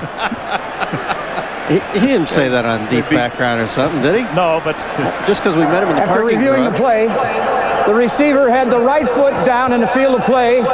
The left foot came down out of bounds. We have an incomplete pass. It will be 3rd down on the 49-yard line. New York is not charged a timeout. 3rd down.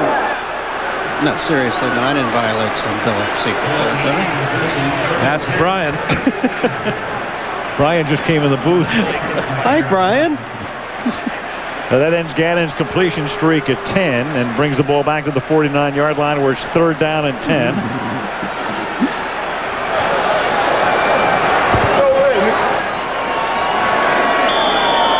Now we're getting word too that John Abraham definitely will not be back in the game tonight. So with the flu, despite the intravenous or whatever they were trying to do to get him back into the game, he is done for the evening.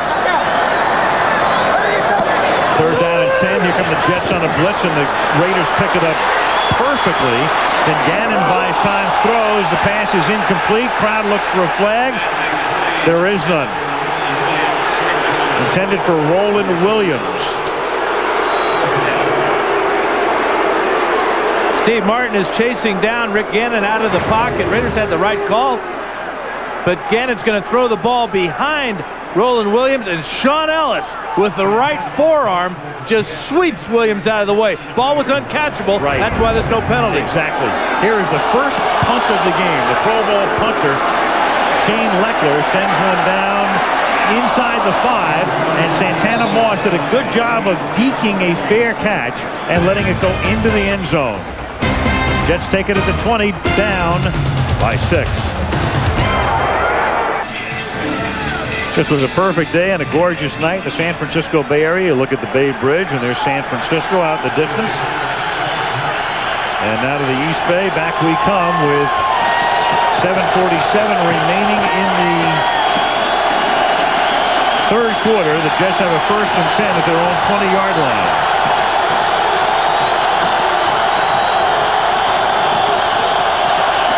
Testaverde throws on a slant intended for Corbett, who can't make the catch. He's covered by Charles Woodson, breaking up the play. Bad turf toe and all. Well, a number of times teams have in the last regular season game met and then come back to meet in the playoffs the following week, but no team has gone on the road in both the last game and in the postseason game the next week and won. And that's what the Jets are attempting to do tonight. 2nd and 10 from the 20-yard line. Here comes the blitz, but there was a whistle, and there's no play as Regan Upshaw knocks down Vinny Testaverde. The whistle had sounded before the play. And Dick Hantak did not like the way that Regan Upshaw took down Vinny Testaverde. So we have the offsides, false start against the Jets, but the penalty on Upshaw is what Hantak threw. That's a rep call on Upshaw, too, in addition to it being a little over the top. He's got a rep. I know he's not Brian Greasy's favorite guy.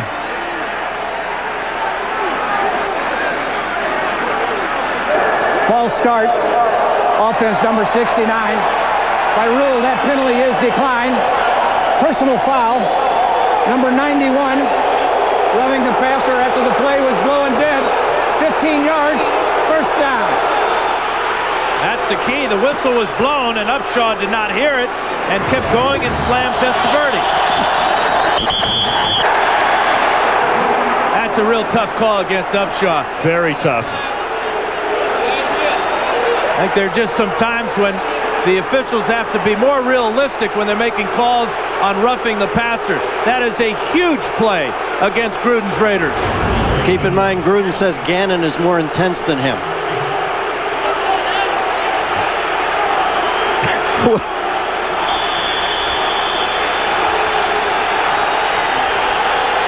Who needs audio? Yeah, keep the lip readers away from the screen. Did you say something now?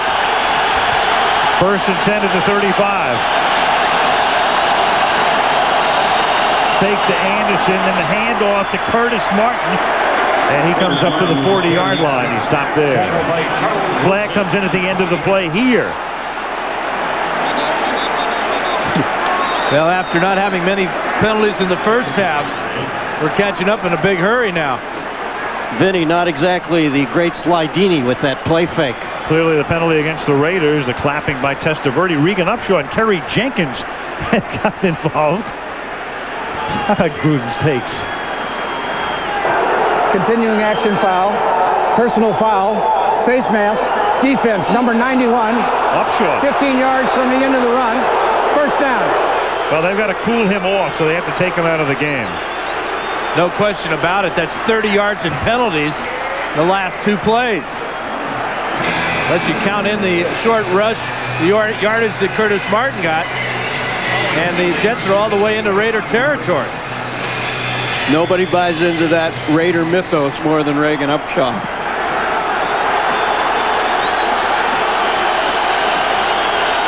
First and 10 now as the Jets, thanks to the 2 penalties, have the ball in Raider territory. Lamont Jordan is the running back.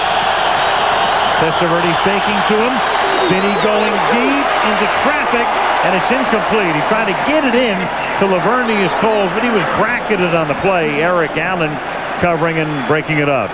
Well, Eric Allen is a veteran, played a lot of years in this league. And now he's coming off. Torrey James will come in to replace him. Looks like Allen's got some type of injury, but the Raider cornerbacks, both Allen and Charles Woodson, are not as feared around the league as they once were. Big thing with Woodson, he hasn't had much practice time because of that bad toe. He's still a marvelous athlete. Bothering him all year. There was James in the game. He mirrors Corbett, who's in motion. Pass underneath is caught by Gerald Soule, his first touch of the game, and he's down at the 40-yard line. Woodson's toe problems are now translated into stamina problems, Al, without the practice. Sure.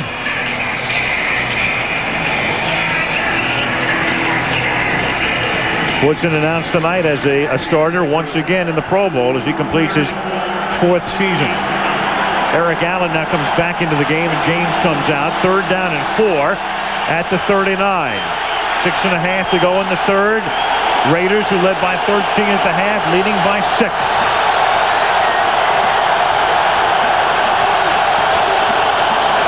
Testaverde into traffic and has it knocked away. It was deflected away on a pass intended for Coles. And we talk about Eric Allen, and you talk about the veteran experience he has. Watch him read this route by Coles. Get his eyes on the ball. He saw that Coles was going to the inside. The first thing he did is to see where Vinny was going with the ball.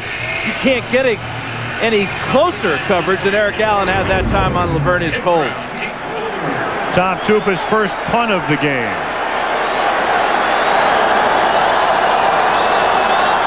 Tupa outstanding at dropping them inside the 20.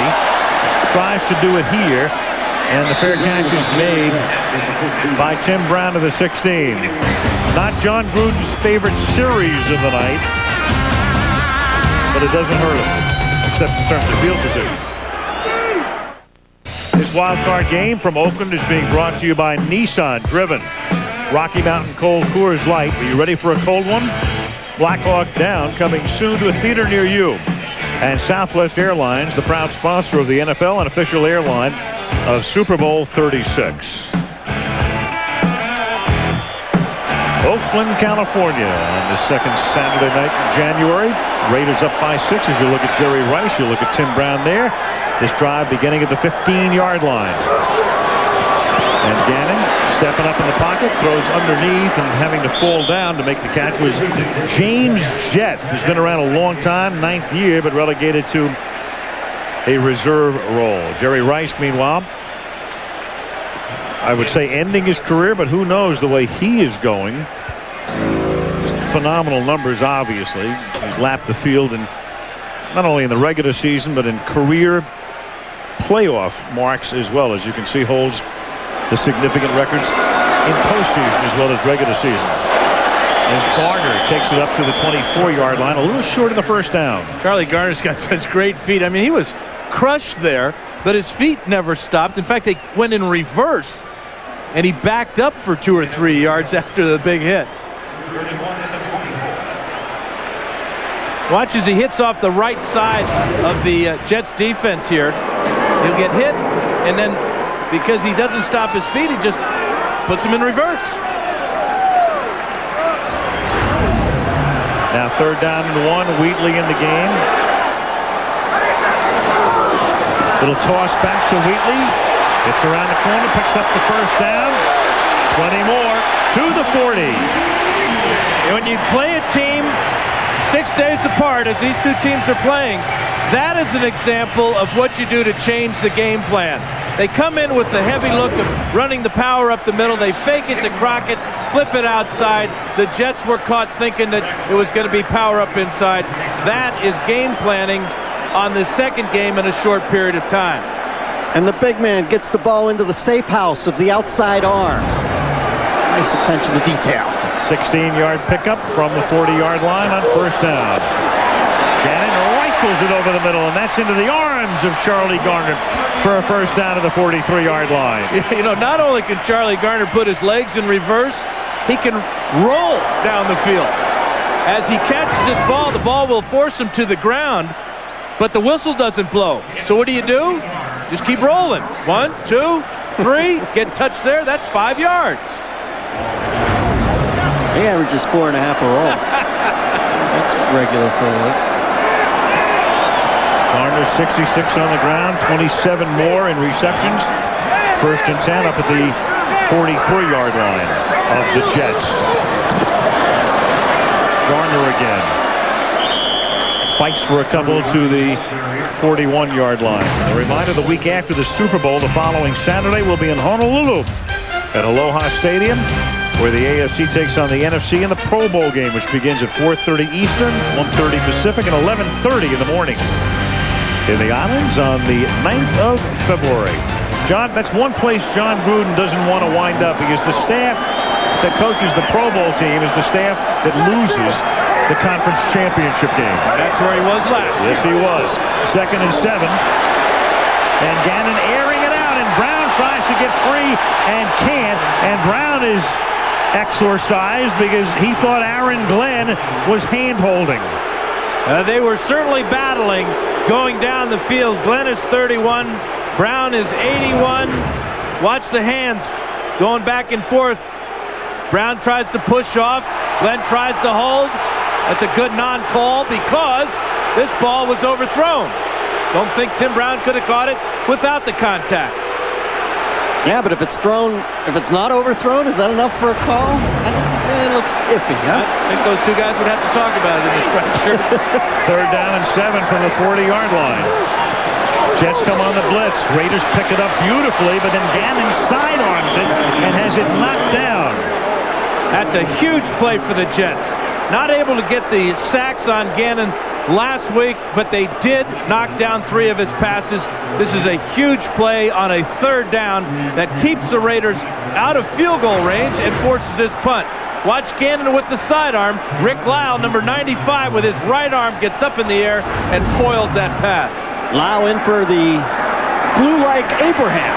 Shane Lickler to punt.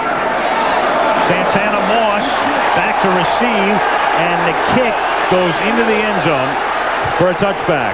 Jets will take it at the 20 with 2:39 remaining in the 3rd quarter. 16-10 Oakland.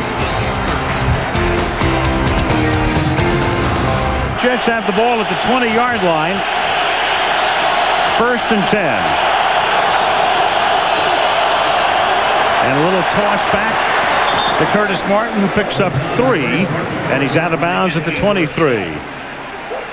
Dan, let's check out the QBs tonight, how they stack up. Rich Gannon has cooled off just a little bit. Testaverde got hot on that last drive when he hit 3 passes in a row, or 2 drives ago.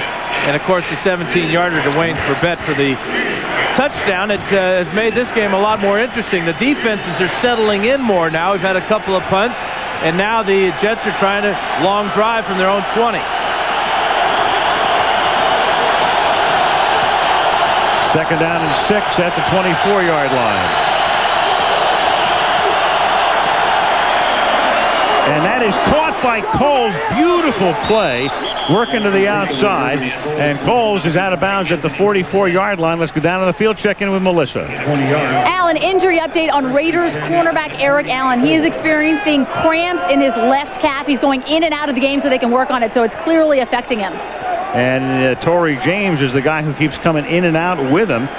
And he was covering Coles on that last play. Now Allen comes back in for this play.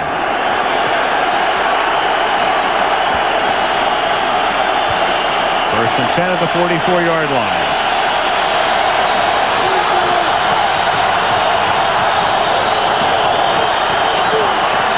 Vinny to the outside to Anderson. And Anderson, is the ball alive? No whistle. It was. Fumble. Raiders recover it. Grady Jackson. Ball was ripped out by Johnny Harris as Anderson was stumbling, trying to get to the 1st down marker. And Johnny Harris came up and just ripped it loose as Greg Biekert hit him low. Testaverde with a lot of time to throw. He finds Anderson on the outside here. Watch Johnny Harris rip it out with his right hand, and big Grady Jackson will take the air out of the ball as he falls on it. Great play by Harris to rip it loose.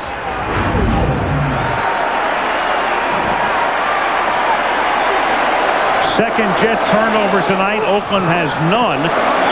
And as Garner takes the ball up to the 49, that means in the last 2 games, 5 Jet turnovers, none for Oakland. And you remember that this team, the Jets, led the NFL in turnover ratio at a +18.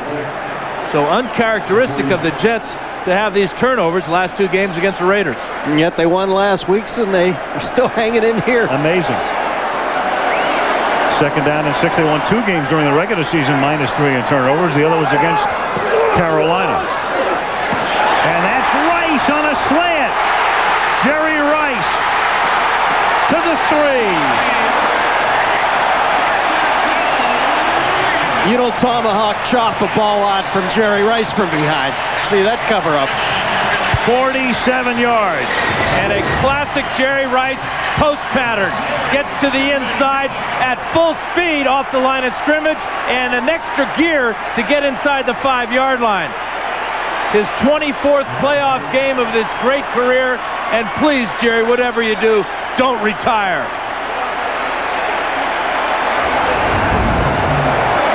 On first and goal, Charlie Garner to the 1.5-yard line. Forget retire. He's going to renegotiate. He'll go to Canton, but I think he's a long way from Canton. Jerry Rice at the end of the 3rd quarter. Raiders knocking on the door. Up by 6. Back to Oakland after this from our ABC station.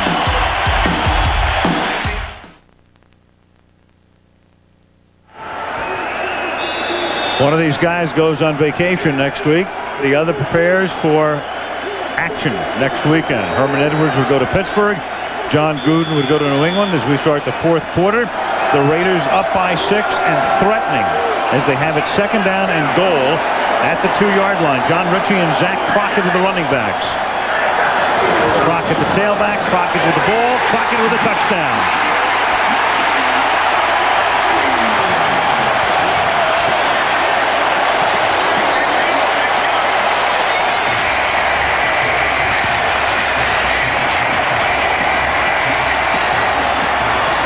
And the Raiders are going to go for 2 with a 12-point lead.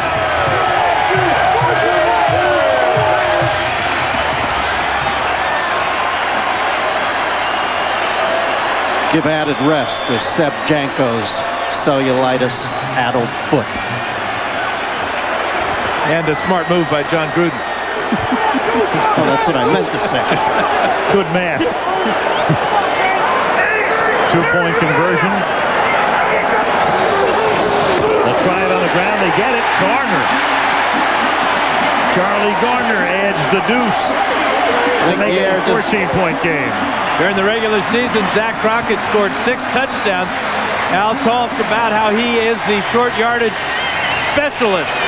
Well, he's 6'2", 240 pounds, going behind a twin in John Ritchie, about the same size, and that's about as easy as you're going to get in for Zach Crockett. Well, I talk about easy. Here he is over the right side one more time, and then Garner will get the 2-pointer. Watch how easy this one is. The Jets standing straight up. They're looking tired. That defense just not strong enough to overcome the turnover by Richie Anderson. Yeah, the air just might have gone out of the Jets' mindset there. Johnny Harris made the strip. Richie Anderson, of course, with the fumble. And, you know, we're always talking about turnovers, advantages and disadvantages. Since the playoffs went to this format in 1990, road teams with a disadvantage in that department are 3 and 58. Well, it's that old thing about if you lose the game, you're done. So if you make a play that might cost your team the game, it affects you even that much more. Everything is magnified in the playoffs, but nothing is more magnified than those turnovers. And that was the case here because the Raiders got away with it last week with the 3 turnovers, but tonight, that one in particular, extremely costly as the kick is fielded up at the 14-yard line. And bringing it back up to the 37-yard line is Chad Morton. Come on, hot dad. Jerry, you are unbelievable. No other way to put it. Whatever that is, send some up here. It said Ponce de Leon something on it. Man. Well, their stock just went through the roof, whatever that was. Yeah. You don't think it was smokeless tobacco, do you? No.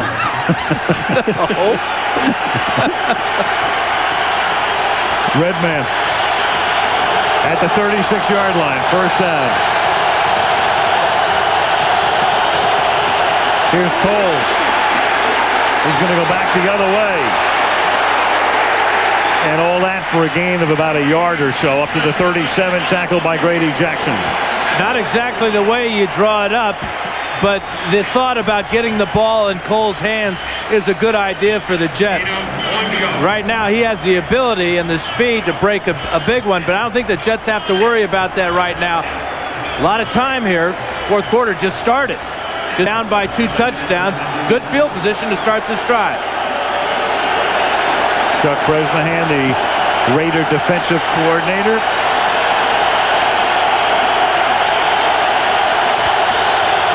Second and 9 from the 37. And Corbett gets open in the seam and a first down at the Raider 43-yard line. Third grab tonight for Wayne, all of them very important. 20-yard pickup.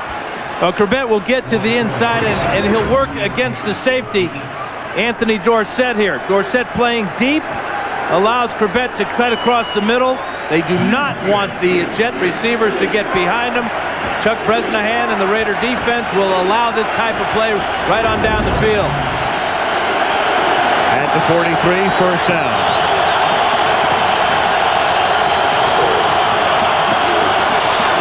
Martin almost broke it. Comes close to picking up a first down before Charles Woodson. Well, obviously the Jets had to answer the call when they came out for the second half. Did so. Looks like they might answer it again here. Curtis Martin is so patient. Watch as he just bides his time behind Kerry Jenkins and Richie Anderson. This is a beautiful tackle by Woodson because this is big yardage if Woodson doesn't dive out here to make this tackle. Fighting off the block of Anderson and bringing down Martin, who is now 5 yards away from 100 on the night. Second and 1 at the 33-yard line.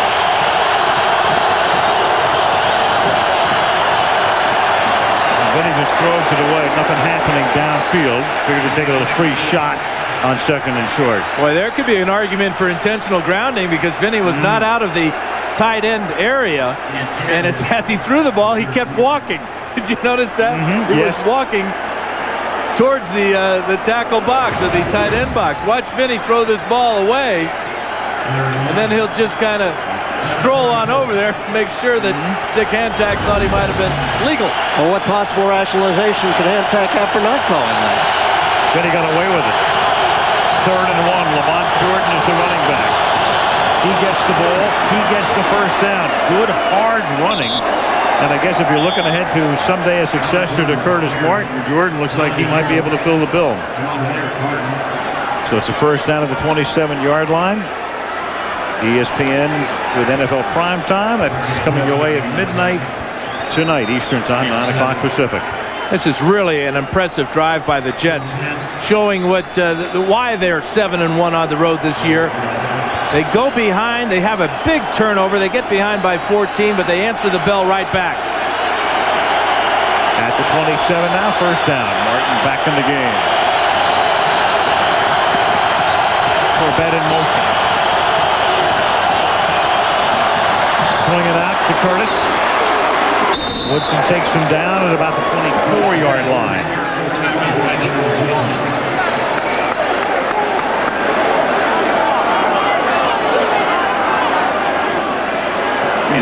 They take a close look at Charles Woodson. He looks to be a little bit winded. Remember, he does not practice much during the week because of that bad toe. He spends a lot of time on the stationary bike to keep his conditioning up, but there's no such preparation for the real deal. Second down and 7 at the 24-yard line.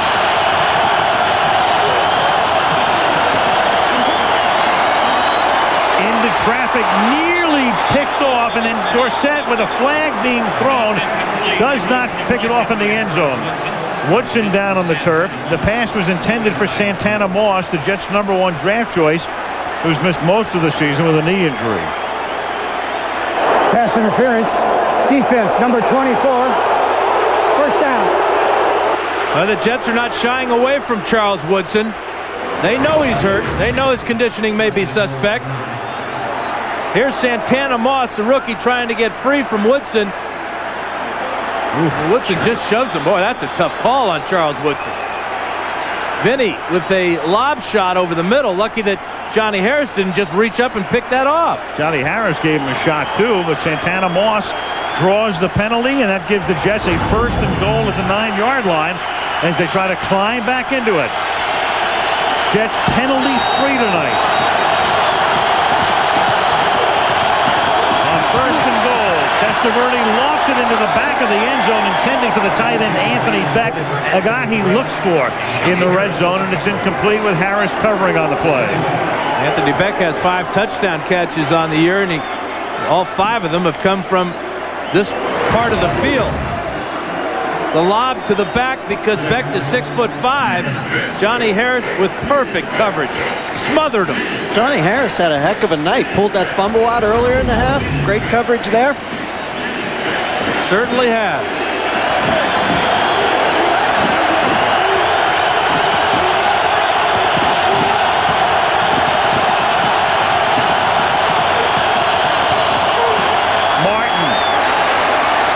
Adjusts and takes it to the 4. Good running tackle by Chris Cooper, setting up a 3rd down and goal. And good blocking on the outside by Richie Anderson, who you know is just dying inside after having that ball pulled out by Harris. He was very tenacious, leading Curtis Martin to the outside. Watch number 20 at the fullback position on the counter. Kerry Jenkins with the block, and now Anderson working on Marquez Pope. Good hustle by Chris Cooper, stopping that one too. That puts Martin over 100 yards tonight. 3rd and goal from the 4. Then he throws, and that's incomplete. Knocked down by Woodson, intended for Coles. And now with 10:21 remaining, and you're down by 14, Herman's going to go for it. And if Charles Woodson has a healthy foot, he is in the end zone the other way. Watch him break on this ball. Just an instant sooner, he catches that ball easily and scores. Herman Edwards on 4th and goal. Down by 14, eschewing a chip shot field goal. I think it's a good call. Keep your eye on Curtis Martin. Then he throws. Caught by Anderson. A little bit of redemption right there. Touchdown, Richie Anderson on a 4th and goal. Boy, that is huge. You know, the Jets, again, having a lot of success spreading out their offense and then thus spreading out the defense of the Raiders. Richie Anderson in the slot here, working behind Anthony Beck. Look at the lane. Pass protection's been pretty good, too, tonight. 28 throws for Testaverde, no sacks. He could have walked that ball to Richie Anderson. John Hall for the conversion.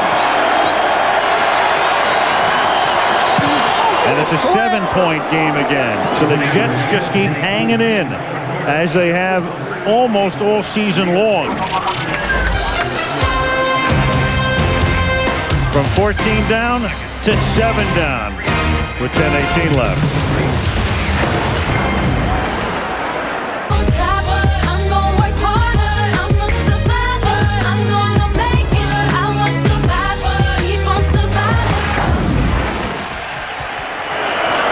(24-17). Oakland has the lead after the Jets draw to within 7, and John Hall sends a bouncing ball down to Randy Jordan. And Randy gets run out of bounds into the Oakland bench at the 32-yard line. Herman's gang hanging in.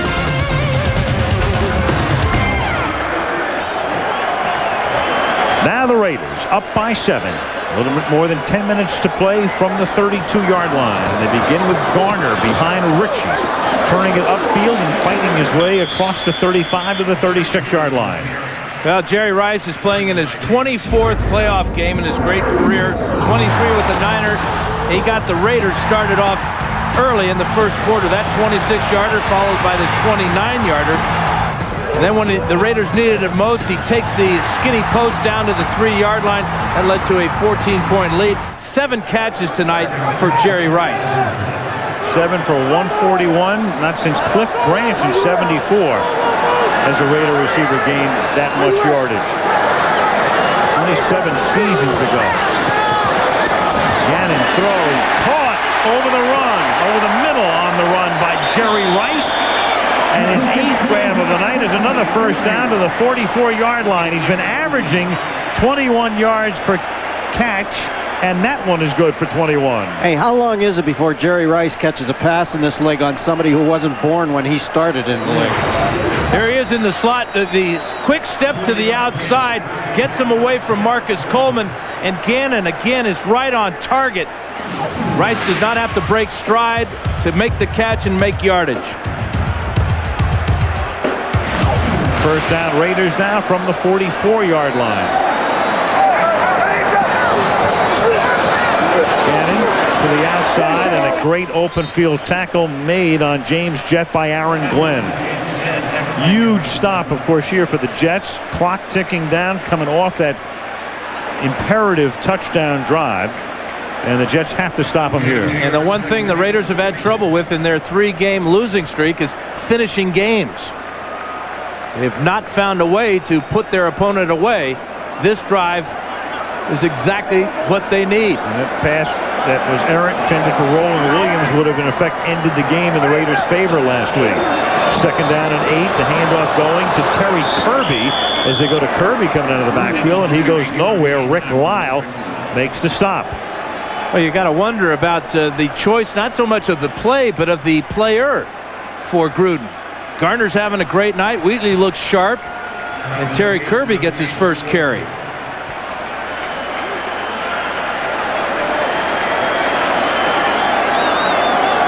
Third down, 8 now at the 42-yard line. Well, they better keep their eye on Jerry Rice. That's all I know. In the slot. That's Brown in motion. Brown goes over the middle. The pass goes over the middle, but to Jerry Porter for a first down. So they go to the number 3 receiver for a big 3rd and 8 conversion of 20 yards. And that's what happens when you keep too many eyes on Jerry Rice. Well, and Jerry Porter is the heir apparent to Rice. He's got great ability, good size and speed, sure hands on that one, making the tough catch over the middle. Gruden said the nice thing about him is he's able to play the 3rd receiver out of either side, you know, Brown's spot or Rice's spot. For a young guy, that's pretty astute. Tyrone Wheatley is the eye back. He gets the football. Gets one to the 21-yard line. Well, what that catch did is it put the Raiders in field goal position.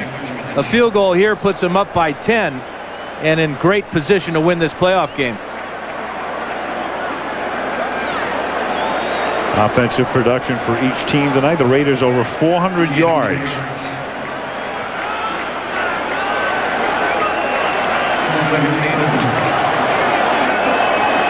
Raiders finishing 4th in the NFL in scoring this season. They put 24 up tonight. Second down and 9 at the 20-yard line.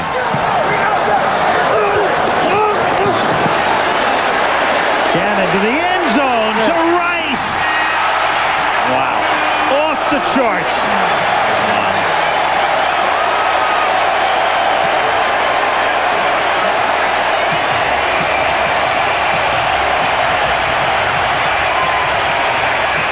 Either side of the bay, either side of the end zone. Don't matter, Dano. Well, watch the moves. Nobody does it better. A little fake there. Got him free from the bump by Aaron Glenn. And now Damian Robinson, 22, is too late to get over there. And Rice says, hey, that was easy. I do it all the time. 21-yard touchdown reception. Janikowski for the point after. Rice becoming the oldest man ever to score a postseason touchdown. Just the best. Simply the best.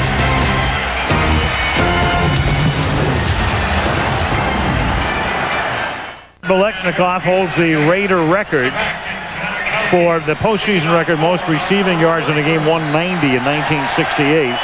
Jerry Rice tonight with 183. Biletnikoff did it against the Jets in New York. Rice 7 yards shy tonight after the touchdown grab. Santana Moss to run it back.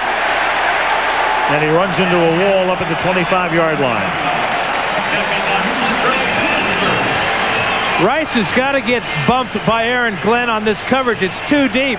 And to give the safety Robinson any shot at all at covering Rice in the end zone like that, Glenn's got to knock him off his stride. But how do you knock off Jerry Rice? You don't. And it's not like a guy like Rice needs any help, but Gannon has been completely dialed in all night to begin with. 1st and 10 for the Jets. Down by 2 scores again, with only 5:45 left on the clock from the 25-yard line. Testaverde for Crevette. Can't make the catch, but 2 flags come in. They're going to get Charles Woodson for impeding the progress of Crevette down the field with his arm. They call it the arm bar, where Woodson will put out his right hand and keep Crevette from getting to this ball. Interference, defense, number 37. First down. Johnny Harris. I can't believe it's Johnny Harris. Maybe it's Lester Hayes. Check the hands. It's Charles Woodson right here. That's the arm bar. Watch that right hand. That holds Crevette back, and still Wayne almost makes a one-handed grab. Hey, Lester Hayes and Fred the Biletnikoff hugged each other once in the early 80s. They still haven't pried them apart. Eric Allen, who had gone back to the locker room, is back in the game after the 26-yard penalty. First down, New York at the 49-yard line as Vinny guns one, and that's caught at the 30-yard line by Santana Moss, the rookie out of Miami. Suffered a knee injury early in training camp and just made his way back about 6 weeks ago. But you go back to pass protection. Vinny's had it all night long. 29 throws, 0 sacks, very little pressure out of the Raider defensive line. This Jet offensive line only allowed 19 sacks all year. That was number 2 in the NFL. First down, Jets at the 29-yard line. Ticking down to 5 minutes left in the 4th. To Martin. Gain of about 4 to the 26-yard line. You got to like the indomitable feeling that Herman Edwards has instilled in these Jets, too. I mean, they really are resilient. Yeah, there's no problem with the offense tonight, but the defense, they look tired on that last drive. No pressure on Gannon, and the secondary just looked a little leg heavy. 2nd and 6 now at the 25-yard line. 4.5 to play. Raiders come on the blitz. Then he's stepping up. But down he goes anyway at the 28-yard line. It will be recorded as a blitz, as a sack. Roderick Coleman and Grady Jackson were both there. Greg Biekert had 3 sacks during the season. Looks like Vinny might be hurt, dragging his right arm. Biekert gets picked up there by Richie Anderson, but doesn't stop. Keeps after Vinny. Now we got to check him out as he goes down right here. He is shaken because the Jets have taken a timeout. Big Grady Jackson will shake you. He will. If you don't take a timeout, he's got to come out of the game. And they don't want to do that right now because they have a 3rd down and long coming up. The critical play of the game for the Jets right here.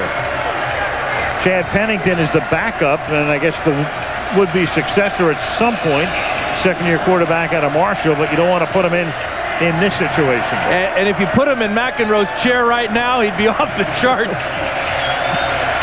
Heart rate. So they have to use a timeout to buy time for Vinny to regroup. And here he comes now on 3rd down and 8 from the 28-yard line.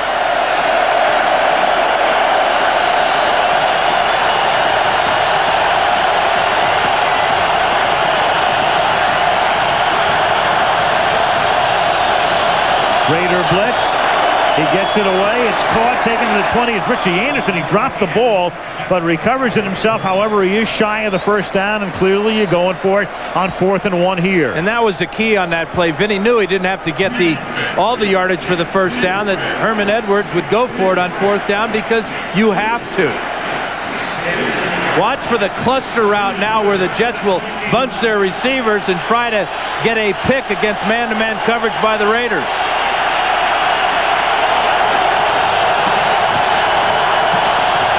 Fourth and 1. It's a little toss back to Lamont Jordan.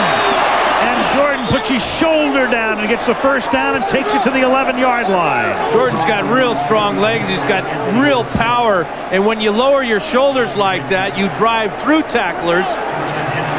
Brilliant play selection by Paul Hackett, faking the dive up in the middle, then the flip to the outside. It's a big man coming at you.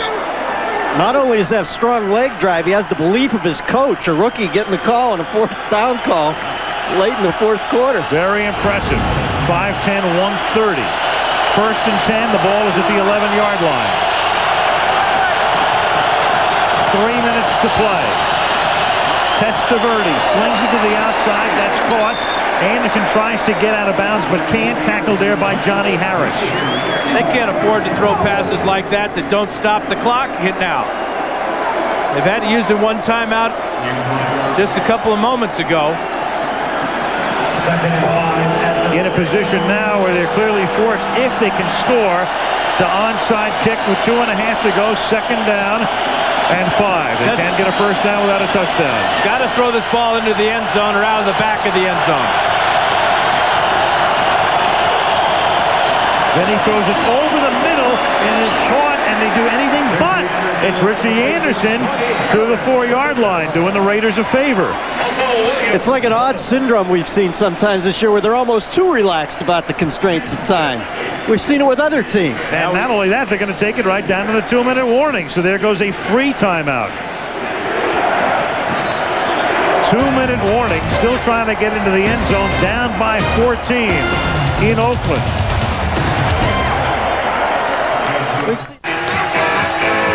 John Gruden pacing, talking to Bob Casulo, the special teams coach, but right now it's the Jets trying to get into the end zone, then an onside kick recovery, and they'd have 2 timeouts. But first things first, it's 3rd down and 3 from the 4 at the 2-minute warning.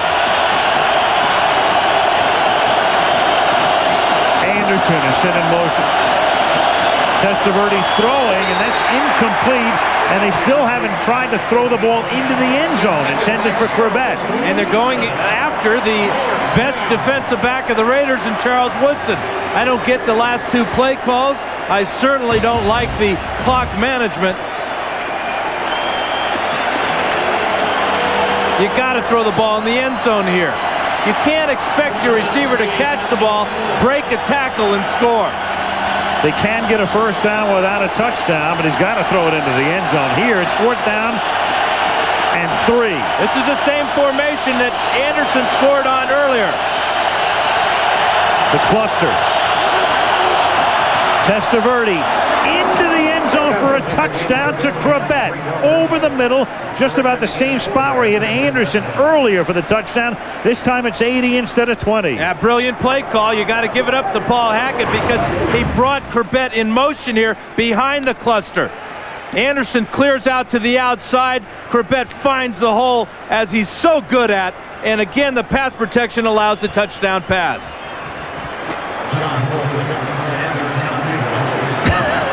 Chucky. He's so tough to read.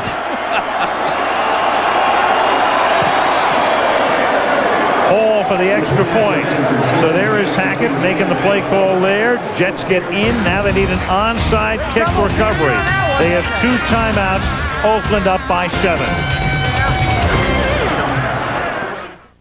This is my killer DVD system.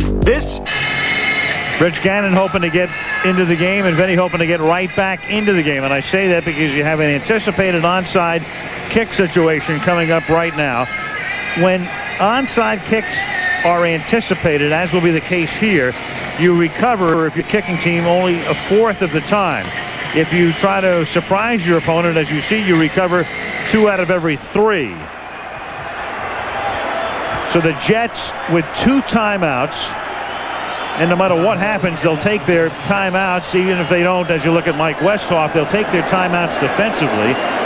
But if the Raiders recovered, clearly it's a situation where the field position is going to make it very different, very difficult for the Jets. And it is Hall who lofts one all the way down to the 11-yard line.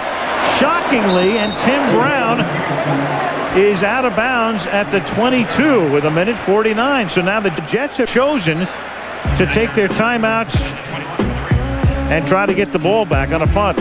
Wild Card Saturday brought to you by Chrysler. Drive equals love. Bud Light, for the great taste that won't fill you up and never let you down. Make it a Bud Light.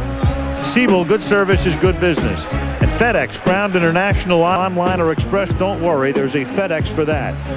They threw you off a little with that kick. They certainly did, but I don't like that call. I don't like that call. Field position is what Herman Edwards is thinking about. Yep. So they're going to take that. All to do is stop Oakland from getting a first down. They give it to Wheatley. Now the Jets will take a timeout. Okay, that's $1:45. Then they can take a timeout after the next play. But then the Jets are forced in a position where the Raiders will take all of the time off the clock that they can before they punt and leave the Jets with no timeouts and a lot of the field to traverse. And you also got to think about the Raiders punter, Shane Leckler, who led the NFL in punting this year, 46 yards per kick. But that might give an opportunity for Santana Moss to get a big return, which is exactly what the Jets will need.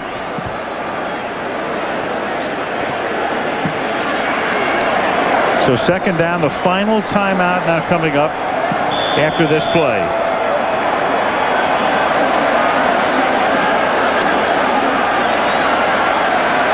Vinny just waiting in the wings. From the 21.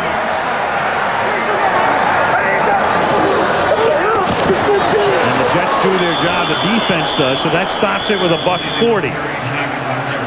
You know, Al, some would say maybe Herman Edwards is being a little overly patient here, but if there's anybody who knows about cutting it close, it's Herman, who's in one of the most famous cutting it close plays of all time. Pasarchik fumbles, bounces right up to Herman. He was leading the good life there. Couldn't have got a nicer hop. Turned it at the very end of the game, a play that still haunts New York sports fans. I don't believe what I just saw. Well, the Jets right now cannot stop the clock after the next Raider play. So let's say the play takes about 5 seconds. Then the 40-second clock starts to tick down. And it will be with under a minute that the Jets will get the ball back. When your quarterback's only missed 6 throws out of 29, Gruden's got to be tempted to throw this ball, but I think he's going to have to run it, take time off that clock. I agree. It must be so tempting, but he knows if he fails, the Jets could capitalize. Garner, and this is going to make everything move. Everything. They're on to Foxborough. Touchdown.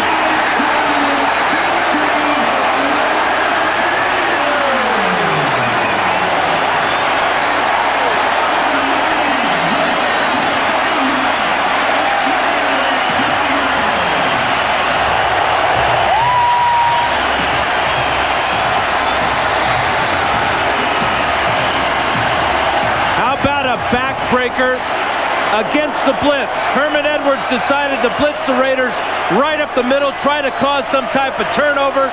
The perfect call by John Gruden. The pitch to the outside. Garner goes 80.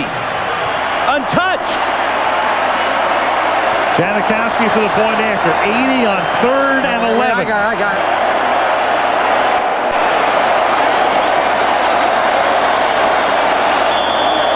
And now down by 2 touchdowns and out of timeouts.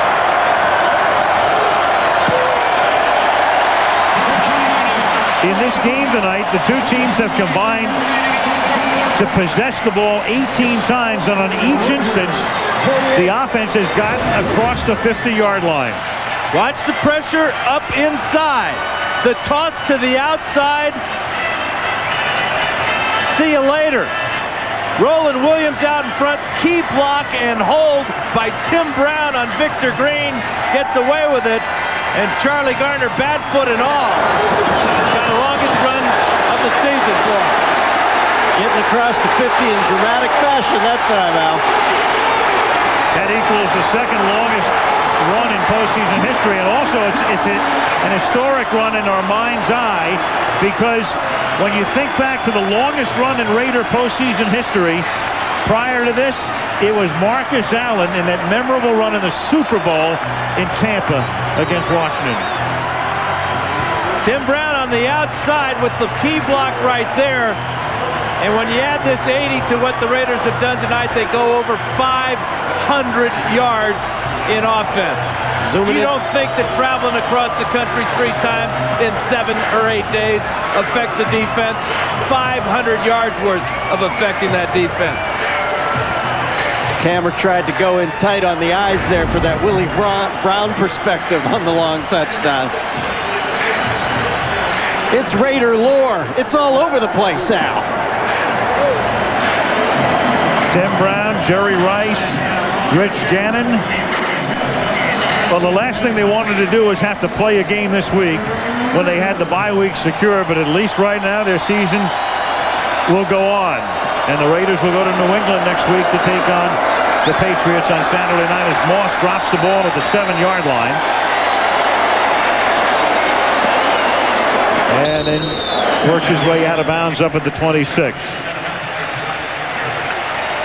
So barring the wackiest miracle imaginable, here's the way it will look. Oakland against New England. And then tomorrow, Miami meets Baltimore. And the winner of that game goes to Heinz Field in Pittsburgh next week. You think Bob Kraft thought he'd have a night game in the playoffs, Al, early in the season? I'm not sure Bob Kraft thought he'd have a game in the playoffs this season.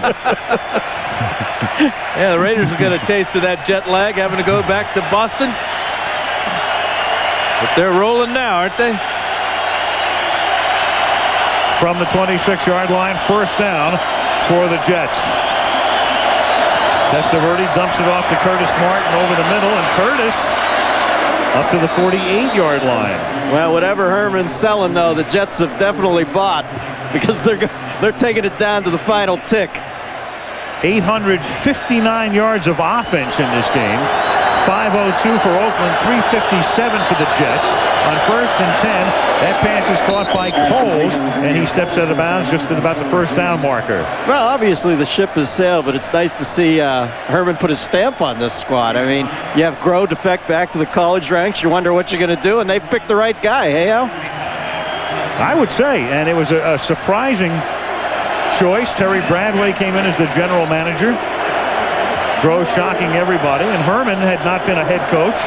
He was Tony Dungy's defensive backfield coach and assistant head coach at Tampa. 2nd down and 1, and Vinny stepping up, throws to Coles and makes the catch at the 32, and he takes it to the 16-yard line. So the Jets just refuse to die. Vinny now will come up and spike the ball. And that stops the clock with 33 seconds. Yeah, you look at the Jets and their future with Lavernius Coles coming on as he did this year. They get Santana Moss to get healthy next year. With Wayne Corbett operating over the middle, if Vinny comes back and gets more and more comfortable with Paul Hackett's offense, don't forget Curtis Martin. The Jets will be in the playoffs again next year. 2nd down and 10 now at the 16-yard line.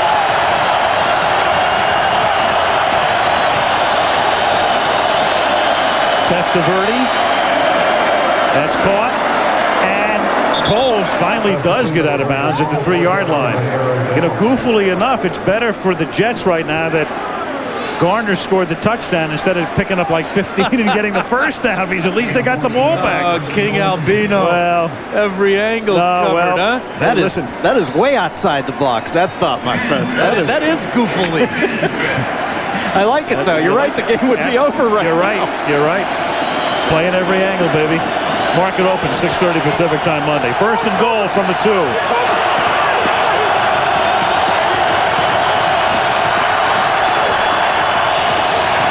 Finney lifting it, and it is incomplete. Intended for Kevin Swain in the end zone. Swain playing in his 700th consecutive game. I think he was in the XFL, the USFL, the European League. He played in that Harry Potter game of Quidditch. Arena League. This kid is working. He did. He actually played in the XFL and he played in the Arena League for the New York entrant. And now the Jets. Second down and goal. I wonder if Gannon feels good about his game. He should. And they give it to Martin, and can he get in? No, he can't. Well, whatever chance they had, that will just about end it right there. Because it's third and goal. Then he throws for the end zone as the clock ticks down, and that's incomplete. They want a flag. Don't get it. Clock ticks down to 3-0, and the Oakland Raiders, the number 3 seed in the AFC, advance in the playoffs. Nice game, fun game.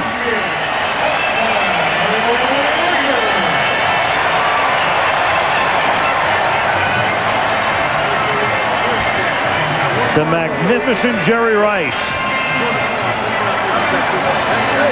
John Gruden's still the youngest coach in the league at the age of 38, taking his team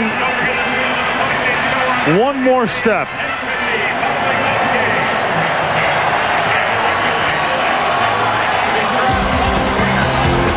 And it ends with the Oakland Raiders beating the New York Jets 38-24. We'll wrap it when we come back.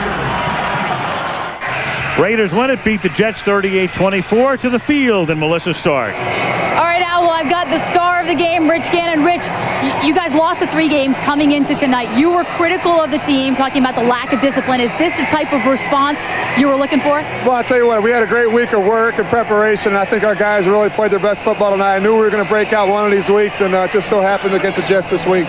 John Gruden called you a perfectionist. You played near perfect tonight. What can you take from this performance into New England? Well, I think as an offense, the tempo was really the difference. We got off to a good start. Everybody played very, very well. Jerry, Timmy, Charlie. I mean, that was a total team effort. The offensive line had great protection. We just need to keep doing that the rest of the way. What about? Oh, thanks very much. Congratulations. Let's go over to Eric. Thanks, Melissa. Jerry looked like the Jerry Rice of old. Why, when it comes to playoff games, you seem to come out the best in Jerry Rice comes out? It's crunch time, man, and everything is on the line. This is the time of year that we live for. You know, you go out, you play regular season, you fight hard to get yourself in position, and now it's playoff time, and I want to play my best football right now. You know, I'm happy to be a Raider. I'm having a great time, and I just want to continue moving on. Now, this team had looked like it lost some of its confidence. Do you think the team has its confidence back now? Well, it's do or die now. We got to come out every week, and we got to play hard-nosed football. We can't come out flat, and I think the intensity, it was there this week, the focus, and I think it showed today on the football field. Now, after this performance tonight, do you think that you will come back and play another year? I don't know. Right now, right now we're one step closer, and that's basically what I wanted to do. I wanted really just show my teammates, you know, what this is all about. And I think I really came out and I showed my teammates that today. Now we got to get ready for the next game, the next battle, and I'm ready for it. Thanks, Jerry. All right. Al? Eric, after that performance, he should come back for the next 10 years. 38-24, Oakland wins it. Now Michael saying goodnight from Oakland for our crew. The reminder that you can stay tuned now for your late local news on the West Coast. ABC's Saturday Night Movie, Celtic Pride. ABC Sports Online at ESPN.com, keyword Monday Night Football. And this has been a presentation of ABC Sports, continuing the tradition of excellence.